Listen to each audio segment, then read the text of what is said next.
ನಮಸ್ಕಾರ. ಜಿ ಕನ್ನಡ ನ್ಯೂಸ್ನ DNA daily news ಅನಾಲಿಸಿಸ್ಗೆ ನಿಮ್ಮೆಲ್ಲರಿಗೂ ಆತ್ಮೀಯವಾದಂತಹ ಸ್ವಾಗತ. ಇವತ್ತು DNAಯಲ್ಲಿ 5 ಪ್ರಮುಖ ವಿಚಾರಗಳನ್ನು ನಿಮ್ಮ ಮುಂದೆ ನಾವಿಡ್ತಾ ಇದ್ದೀವಿ. ಮೊದಲನೇದಾಗಿ ಅಂತಾರಾಷ್ಟ್ರೀಯ ಸುದ್ದಿ. ಬಹಳ ಮುಖ್ಯವಾಗಿ ಅಮೆರಿಕ ಮತ್ತು ಇರಾನ್ನ ನಡುವೆ ಆಗ್ತಿರುವಂಥ ಸಂಘರ್ಷ ಜಾಗತಿಕ ಮಟ್ಟದಲ್ಲಿ ಯಾವ ರೀತಿ ತತ್ತರಿಸುವಂತೆ ಮಾಡಿದೆ ಅನ್ನೋದು ಪ್ರಮುಖವಾಗಿದೆ. ಯಾಕೆ ಅಂತ ನಾವು ನೋಡ್ತಾ ಹೋಗೋದಾದರೆ ಅಮೆರಿಕ ವಿಶೇಷವಾಗಿ ಕೆಂಡಾಮಂಡಲಗೊಂಡಿದೆ. ಇರಾನೇನು ಸುಮ್ಮನೆ ಕೂತಿಲ್ಲ. ಹಾಗಾಗಿ ಈ ಅಂತಾರಾಷ್ಟ್ರೀಯ ಸುದ್ದಿಯನ್ನು ನಿಮ್ಮ ಮುಂದೆ ಇವತ್ತು DNA ಪ್ರಸ್ತುತಪಡಿಸುತ್ತೆ. ಇನ್ನು ಎರಡನೇದಾಗಿ ಆಪರೇಷನ್ ಸಿಂಧೂರ್ ಅಥವಾ ಭಾರತೀಯ ಸೇನೆ ಅನ್ನೋದು ಪಾಕಿಸ್ತಾನಕ್ಕೆ ಯಾವ ರೀತಿ ನಡುಕವನ್ನು ಹುಟ್ಟಿಸಿತ್ತು ಅನ್ನೋದು ಈಗ ಮತ್ತೆ ಚರ್ಚೆಗೆ ಬರ್ತಾ ಇದೆ. ಅದರ ಬಗ್ಗೆ ನಾವು ಡೀಟೇಲ್ ಆಗಿ ನೋಡಬೇಕಾಗತ್ತೆ. ಅಟ್ ದ ಸೇಮ್ ಟೈಮ್ ಮೂರನೆಯ DNA ಸುದ್ದಿ UP ಉತ್ತರ ಪ್ರದೇಶದ ಆ ರಾಜಕೀಯ ಒಳ ವಿಚಾರಗಳು. ಬಹಳ ಮುಖ್ಯವಾಗಿ UP BJPಯನ್ನು ಹತ್ತಿಕ್ಕೋದಕ್ಕೆ ಒಳಗೆ ಒಂದಷ್ಟು ತಯಾರಿಗಳು ನಡೀತಾ ಇದೆ. ಅದನ್ನು DNA ಇವತ್ತು ಪ್ರಸ್ತುತಪಡಿಸುತ್ತೆ. ಜೊತೆಗೆ ಫಿಫಾ ಹವಾ ವಿಶ್ವದಾದ್ಯಂತ ಹೆಚ್ಚಾಗಿದೆ. ಸ್ಪೇನ್ ಇಲ್ಲಿ ವಿಜೃಂಭಿಸ್ತಾ ಇದೆ. ಆ ಫಿಫಾ ವಿಶ್ವಕಪ್ನ ಅಗ್ರಗಣ್ಯ ಆಗಿರುವಂತಹ ಸ್ಪೇನ್ನ ಸಂಭ್ರಮವನ್ನು ಇವತ್ತು DNAಯಲ್ಲಿ ಡೀಟೇಲ್ ಆಗಿ ನೋಡ್ತಾ ಹೋಗೋಣ. ಇನ್ನು ಬಹಳ ಮುಖ್ಯವಾಗಿ ಮಾನ್ಸೂನ್ನ ಎಫೆಕ್ಟ್ UPಯ ಮೇಲೆ ಯಾವ ರೀತಿ ಆಗ್ತಾ ಇದೆ ಅನ್ನೋದು ಬಹಳ ಮುಖ್ಯ ಆಗುತ್ತೆ. ಯಾಕಂದರೆ ಪ್ರಕೃತಿಯ ರುದ್ರ ನರ್ತನ ಅನ್ನೋದು ಬಹಳ ಮುಖ್ಯವಾಗಿ ಜನಸಾಮಾನ್ಯರ ಮೇಲೆ ಯಾವ ರೀತಿ ಪರಿಣಾಮವನ್ನು ಬೀರ್ತಾ ಇದೆ ಅನ್ನೋದು ಬಹಳ ಮುಖ್ಯ ಆಗುತ್ತೆ. ಯಾಕಂದರೆ ಪ್ರಕೃತಿಯನ್ನು ಎದುರು ಹಾಕೊಂಡಾಗ ಆಗುವಂತಹ ವಿಪ್ಲವಗಳನ್ನು ಇವತ್ತು DNAಯಲ್ಲಿ 5ನೇ ಸುದ್ದಿಯಾಗಿ ನಾವು ನೋಡ್ತೀವಿ. ರಾಷ್ಟ್ರೀಯ ಮತ್ತು ಅಂತಾರಾಷ್ಟ್ರೀಯ ಸುದ್ದಿಗಳನ್ನು ನಿಮ್ಮ ಮುಂದಿಡುವಂತಹ DNAಗೆ ಸ್ವಾಗತ. ನಾನು ದಿವ್ಯಶ್ರೀ.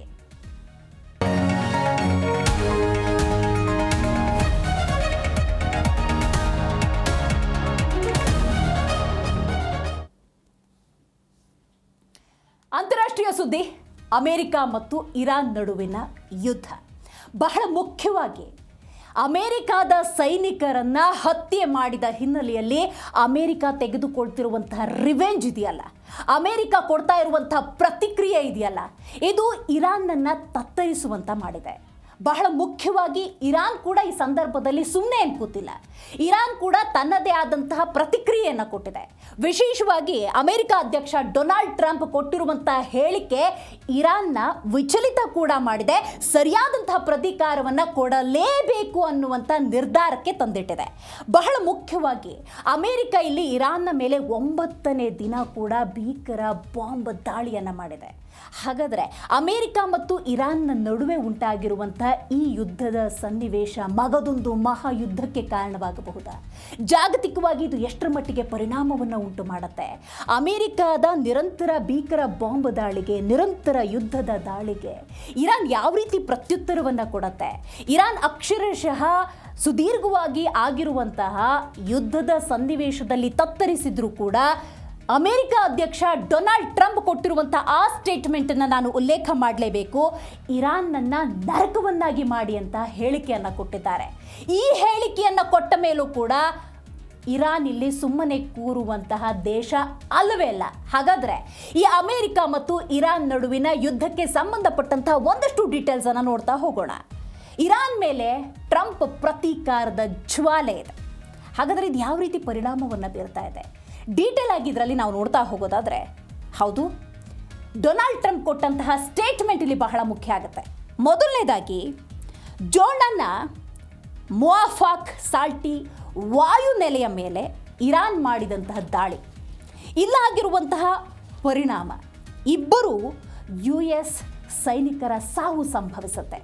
ಯುದ್ಧ ಶುರುವಾದ ಮೇಲೆ ಇದುವರೆಗೂ ಮೃತಪಟ್ಟ ಅಮೆರಿಕನ್ನರ ಒಟ್ಟು ಸಂಖ್ಯೆ 16ಕ್ಕೆ ಏರಿಕೆಯಾಗಿದೆ. ಅಂದರೆ ಯೋಚನೆ ಮಾಡಿ, ಇರಾನ್ ಇದನ್ನು ಎಷ್ಟರ ಮಟ್ಟಿಗೆ ದಾಳಿಯನ್ನು ನಡೆಸ್ತಾ ಇದೆ, ಅಮೆರಿಕ ಇದು ಎಷ್ಟರ ಮಟ್ಟಿಗೆ ಗಂಭೀರವಾಗಿ ಪರಿಗಣಿಸಿದೆ ಅಂತ.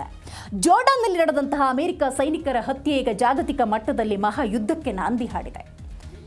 ಡೊನಾಲ್ಡ್ ಟ್ರಂಪ್ ನೀಡಿರುವಂತಹ ಒಂದು ಹೇಳಿಕೆ ಇರಾನ್ನನ್ನು ನರಕವನ್ನಾಗಿ ಮಾಡಿ, ಈ ಒಂದೇ ಒಂದು ಆದೇಶ ವಿಶ್ವದಲ್ಲಿ ಬೆಚ್ಚಿ ಬೀಳುವಂತೆ ಮಾಡಿದೆ.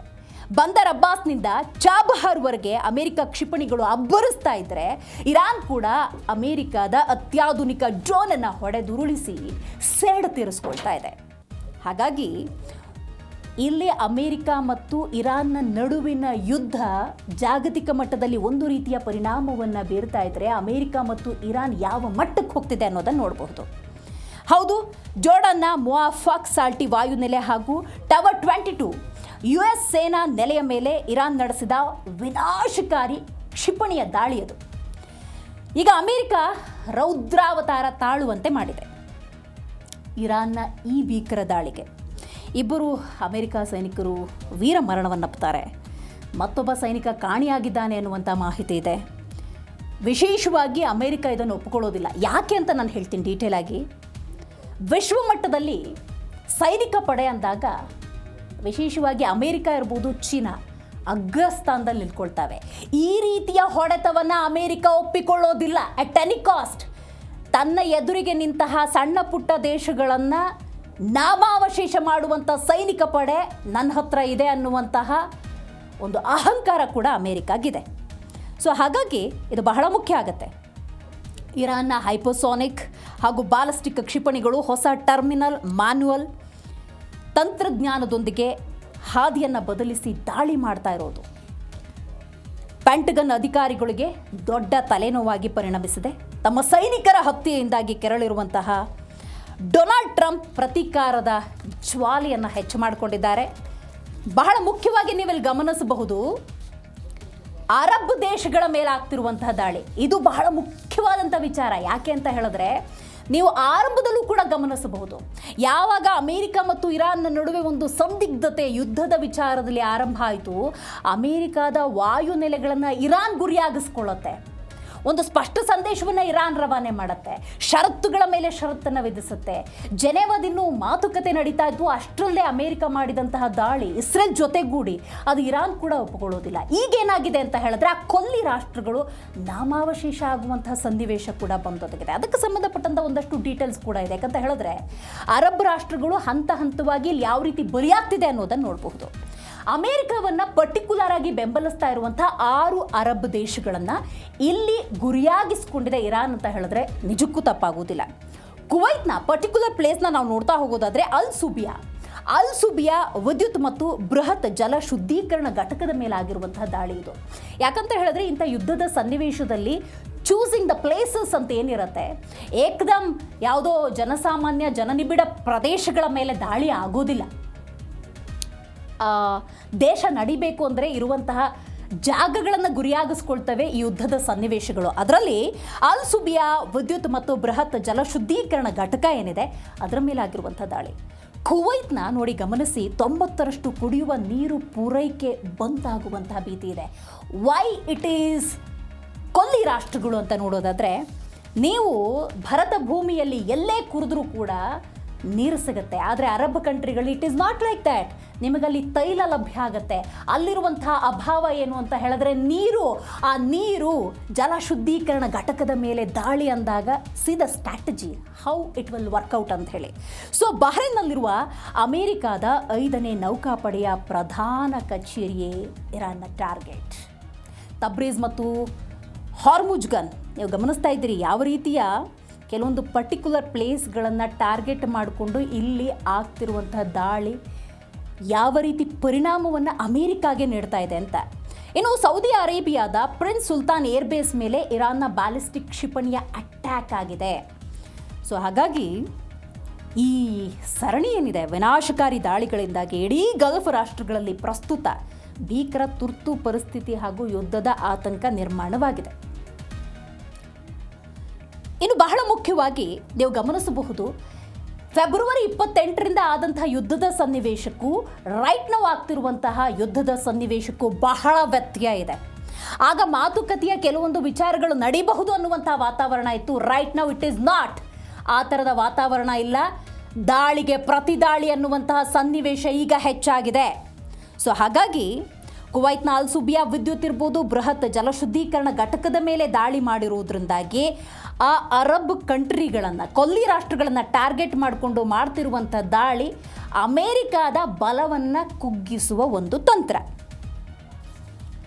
ಹಾರ್ಮಜ್ನಲ್ಲಿ ಆಗಿರುವಂತಹ ಭೀಕರ ಸ್ಫೋಟ. ಇಲ್ಲಿ ಗಮನಿಸಬೇಕು, ಭಾರತೀಯರಿಗೆ ಎಚ್ಚರಿಕೆ ಯಾವ ರೀತಿ ಅಂತ ಹೇಳಿ. ರೈಟ್, ನೀವು ಭಾರತದ ಯೂತ್ಸ್ ಅಥವಾ ಭಾರತದ ಶಕ್ತಿ ಅಂತ ಕರೆಯೋದಾದರೆ ಬಹಳಷ್ಟು ಜನ ಭಾರತೀಯರು ಇತರ ರಾಷ್ಟ್ರಗಳಲ್ಲಿ ತಮ್ಮದೇ ಆದಂಥ ಛಾಪನ್ನು ಮೂಡಿಸಿದ್ದಾರೆ. ಭಾರತೀಯರು ಅನೇಕರು ಬೇರೆ ರಾಷ್ಟ್ರಗಳಲ್ಲಿ ವಾಸವಿದ್ದಾರೆ, ತಮ್ಮ ಬದುಕನ್ನು ಕಟ್ಟಿಕೊಂಡಿದ್ದಾರೆ. ಈ ನಿರಂತರ ದಾಳಿಗಳು ಭಾರತಕ್ಕೂ ಒಂದು ಎಚ್ಚರಿಕೆ, ರಾಜತಾಂತ್ರಿಕವಾಗೂ ಕೂಡ, ಜೀವದ ದೃಷ್ಟಿಯಿಂದಲೂ ಕೂಡ. ಆ ಎಲ್ಲ ಆಯಾಮದಲ್ಲಿ ನೋಡುವುದಾದರೆ ಈ ದಾಳಿ ಏನಿದೆ ಬಹಳಷ್ಟು ತೊಂದರೆಯನ್ನು ಉಂಟು ಮಾಡ್ತಾ ಇದೆ ಅಂತ ಹೇಳಿದ್ರೆ ತಪ್ಪಾಗೋದಿಲ್ಲ. ಹಾರ್ಮುಜ್ನಲ್ಲಿ ಆಗಿರುವಂತಹ ಈ ಭೀಕರ ಸ್ಫೋಟ ಏನಿದೆ ಇದು ಬಹಳ ಮುಖ್ಯವಾಗಿ ಆಗ್ತಿರುವಂತಹ, ಪರ್ಟಿಕ್ಯುಲರ್ ಆಗಿ ನಾವು ನೋಡ್ತಾ ಹೋಗೋದಾದ್ರೆ ಬಹಳಷ್ಟು ಸಮಸ್ಯೆಯನ್ನು ಉಂಟು ಮಾಡ್ತಾ ಇದೆ. ರೈಟ್, ಇಲ್ಲಿ ಬಹಳ ಮುಖ್ಯವಾಗಿ ನೀವು ಗಮನಿಸ್ತಾ ಇದ್ದೀರಿ, ಭಾರತದ ಮೇಲೆ ಆಗಿರುವಂತಹ ಪರಿಣಾಮಗಳನ್ನು ಕೂಡ ನಾವು ಡೀಟೇಲ್ ಆಗಿ ನೋಡಬೇಕಾಗತ್ತೆ. ಇದರ ನಡುವೆ ಡ್ರೋನ್ನ ಪತನ, ಇರಾನ್ ಪ್ರತಿ ಸವಾಲು. ನೋಡಿ, ಇರಾನ್ನ ಕರ್ಮೆನ್ಶಾ ಪ್ರಾಂತ್ಯದಲ್ಲಿ ಅಮೆರಿಕದ ಅತ್ಯಾಧುನಿಕ MQ-9 ಡ್ರೋನ್ ಹೊಡೆದುರುಳಿಸಿದೆ IRGC. ಅಮೆರಿಕದ ಭೀಕರ ದಾಳಿಗೆ ಇರಾನ್ ಕೊಟ್ಟಂತಹ ಬಲವಾದ ಪೆಟ್ಟಿದು. ಮತ್ತೊಮ್ಮೆ ಇದನ್ನು ನಾನು ಉಲ್ಲೇಖ ಮಾಡಲೇಬೇಕು. ಅಮೆರಿಕದ ಭೀಕರ ದಾಳಿಗೆ ಇರಾನ್ ಕೊಟ್ಟಂತಹ ಬಲವಾದ ಪೆಟ್ಟು. ಪಶ್ಚಿಮ ಇರಾನ್ನ ಕರ್ಮೆನ್ಶಾ ಪ್ರಾಂತ್ಯದಲ್ಲಿ ಅಮೆರಿಕದ ಕೋಟಿ ರೂಪಾಯಿ ಮೌಲ್ಯದ ಅತ್ಯಾಧುನಿಕ MQ-9 ಡ್ರೋನನ್ನು ಇರಾನ್ನ ಇಸ್ಲಾಮಿಕ್ ರೆವಲ್ಯೂಷನರಿ ಗಾರ್ಡ್ ಕಾರ್ಪ್ಸ್ ವಾಯು ರಕ್ಷಣಾ ವ್ಯವಸ್ಥೆ ಹೊಡೆದುರುಳಿಸಿದೆ. That is what I was telling. ವಿಶ್ವಮಟ್ಟದಲ್ಲಿ ಸೈನಿಕ ಪಡೆ ಅಂದಾಗ ಅದು ನೌಕಾ ಇರ್ಬೋದು, ವಾಯುನೆಲೆ ಇರ್ಬೋದು, ಅಥವಾ ಅತ್ಯಾಧುನಿಕ ತಂತ್ರಜ್ಞಾನ ಇರ್ಬೋದು, ಅಮೆರಿಕ ಅಗ್ರಸ್ಥಾನದಲ್ಲಿದ್ದೀವಿ ಅನ್ನುವಂಥ ಅಹಂಕಾರದಲ್ಲಿದೆ. ಬಟ್ ಇರಾನ್ ಕೊಡ್ತಿರುವ ಒಂದೊಂದು ಏಟನ್ನು ನೀವಿಲ್ಲಿ ಗಮನಿಸಬಹುದು.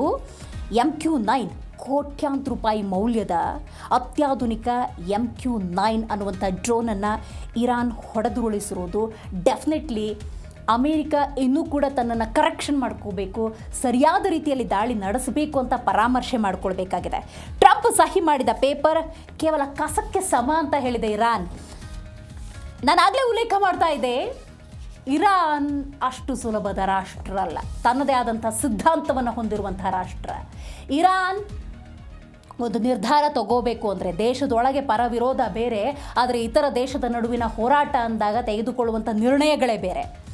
ಇರಾನ್ ಒಂದು ಹೇಳಿಕೆಯನ್ನು ಕೊಡುತ್ತೆ, ಅಂದರೆ ಟ್ರಂಪ್ ಯಾವುದೇ ಆದೇಶ ಕೊಡಲಿ, ಟ್ರಂಪ್ನ ಸೂಚನೆಗಳು ಅದೇನೇ ಇರಲಿ, ಅದು ಕಸಕ್ಕೆ ಸಮ, which is not digestible to America. So Trump ಸಹಿ ಮಾಡಿದ ಆ ಪೇಪರ್ ಏನಿದೆ, ಒಪ್ಪಂದದ ಪೇಪರ್ ಏನಿದೆ, ಅದು ಕಸಕ್ಕೆ ಸಮ ಅಂತ ಇರಾನ್ ಹೇಳಿದೆ. ಅಮೇರಿಕ ಜೊತೆಗಿನ ಎಲ್ಲ ಹಳೆಯ ಒಪ್ಪಂದಗಳನ್ನು ಹರಿದು ಹಾಕಿದೆ ಇರಾನ್ನ ಆಡಳಿತ. ಅಮೇರಿಕ ಒಂದು ಕ್ರೂರ ಸೈತಾನ. ಇನ್ನು ಮುಂದೆ ಯಾವುದೇ ಮಾತುಕತೆ ಇಲ್ಲ. ಇರಾನ್ ಕೊಟ್ಟಿರುವಂಥ statement which is major development ಅಂತ ಹೇಳಿದ್ರೆ ತಪ್ಪಾಗೋದಿಲ್ಲ. ಬಹಳ ಮುಖ್ಯವಾಗಿ ನೀವು ಗಮನಿಸಬಹುದು, ಇದು ಯಾವ ರೀತಿ ಪರಿಣಾಮವನ್ನು ಉಂಟು ಮಾಡ್ತಿದೆ ಅಂತ ನಾವು ನೋಡ್ತಾ ಹೋಗೋದಾದರೆ, ಒಂದು ಕಡೆ ನೀವು ಗಮನಿಸ್ತಾ ಇದ್ದೀರಿ ಅಮೇರಿಕ ಮತ್ತು ಇರಾನ್ ನಡುವಿನ ಯುದ್ಧದ ಸನ್ನಿವೇಶದಲ್ಲಿ ಆಗ್ತಿರುವಂತಹ ವಿಪ್ಲವಗಳು ಯಾವ ರೀತಿ ಜಾಗತಿಕ ಮಟ್ಟದಲ್ಲಿ ಇದು ತೊಂದರೆಯನ್ನು ಉಂಟು ಮಾಡಿದೆ ಅಂತ ಹೇಳಿ. ಇನ್ನೊಂದು, ನಾನು ಆಗಲೇ ಉಲ್ಲೇಖ ಮಾಡಿದಂತೆ ನೀರಿನ ಬಿಕ್ಕಟ್ಟು. ಇರಾನ್ ಅಂದಾಗ ಇರಾನ್ನಲ್ಲಿ ಸಿಗುವಂತಹ ಸೌಲಭ್ಯಗಳನ್ನು ಗಮನಿಸಬೇಕಾಗತ್ತೆ. ನೀವು ಎಲ್ಲೇ ವ್ಯವಸ್ಥೆಗಳನ್ನು ಕಲ್ಪಿಸ್ಕೊಂಡ್ರೂ ಕೂಡ ಅಲ್ಲಿ ಸಿಗುವಂಥದ್ದು ಪೆಟ್ರೋಲ್ ಅಥವಾ ತೈಲ ಅಥವಾ ತೈಲದ ಉತ್ಪನ್ನಗಳು ಲಭ್ಯ ಆಗುತ್ತೆ. ಆದರೆ ಈ ಇರಾನ್ನ ಅಥವಾ ಅರಬ್ ರಾಷ್ಟ್ರಗಳ ಮೂಲ ಸ್ವತ್ತನ್ನು, ಅಲ್ಲಿನ ಆಡಳಿತವನ್ನು, ಅಲ್ಲಿನ ಆರ್ಥಿಕತೆಯನ್ನು ನೀವು ತಲೆಕೆಳಗೆ ಮಾಡಬೇಕು ಅನ್ನೋದಾದರೆ ಟಾರ್ಗೆಟೆಡ್ ವಿಚಾರ ಅಂತ ಹೇಳಿದ್ರೆ ಅದು ಡೆಫಿನೆಟ್ಲಿ ಜಲಶುದ್ಧೀಕರಣ ಘಟಕಗಳಿರಬಹುದು, ನೀರಿನ ಸೆಲೆಗಳಿರಬಹುದು. ಆ ನಿಟ್ಟಿನಲ್ಲಿ ತೆಗೆದುಕೊಂಡಿರುವಂಥ ನಿರ್ಧಾರ ಅನ್ನೋದು ಬಹಳ ಮುಖ್ಯ ಆಗುತ್ತೆ. ಸೌದಿ ಅರೇಬಿಯಾದ ಅಥವಾ ಅರಬ್ ರಾಷ್ಟ್ರಗಳು, ಈಗ ನೋಡಿ ಅಮೇರಿಕ ಜೊತೆ ಒಂದಷ್ಟು ರಾಷ್ಟ್ರಗಳು UAE ಗುರುತಿಸ್ಕೊಂಡಿದೆ, ಯುನೈಟೆಡ್ ಅರಬ್ ಎಮಿರೇಟ್ಸ್ ಅಂತ ನಾವು ಅದನ್ನು ಕರಿತೀವಿ. ಅವುಗಳೆಲ್ಲವೂ ಕೂಡ ಅಮೇರಿಕಾದ ಜೊತೆ ಗುರುತಿಸ್ಕೊಂಡಿದ್ದೇವೆ. ಹಾಗಂತ ಅಮೇರಿಕ ಮತ್ತು ಈ ಕೊಲ್ಲಿ ರಾಷ್ಟ್ರಗಳ ನಡುವೆ ಅವಿನಾಭಾವ ಸಂಬಂಧ ಇದೆ ಅಂತಲ್ಲ. ಅಮೇರಿಕಾದ ವಾಯುನೆಲೆಗಳು ಅಥವಾ ಅಮೇರಿಕಾದ ಸೇನಾ ನೆಲೆಗಳನ್ನು ಈ ಕೊಲ್ಲಿ ರಾಷ್ಟ್ರಗಳಲ್ಲಿ ಸ್ಥಾಪನೆ ಮಾಡಲಾಗಿರುತ್ತೆ. ಸೊ ಆ ನಿಟ್ಟಿನಲ್ಲಿ ನಾವು ನೋಡ್ತಾ ಹೋಗೋದಾದರೆ ಕುವೈತ್ನ 90% ಕುಡಿಯುವ ನೀರು ಪೂರೈಕೆ ಬಂದಾಗುವಂತಹ ಭೀತಿ ಇದೆ.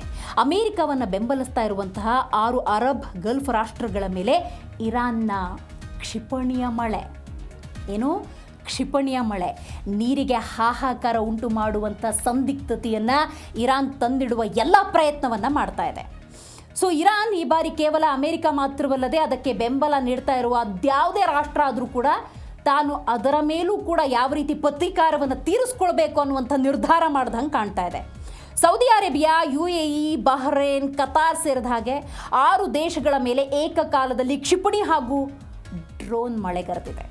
ಅಮೆರಿಕದ ಸೇನಾ ನೆಲೆಗಳಿಗೆ ಜಾಗ ನೀಡಿದ ತಪ್ಪಿಗೆ ನೋಡಿ, ಅಮೆರಿಕದ ಸೇನಾ ನೆಲೆಗಳಿಗೆ ಅವಕಾಶ ಮಾಡಿಕೊಟ್ಟಿದ್ದ ತಪ್ಪಿಗೆ ಇದು ಶಿಕ್ಷೆ.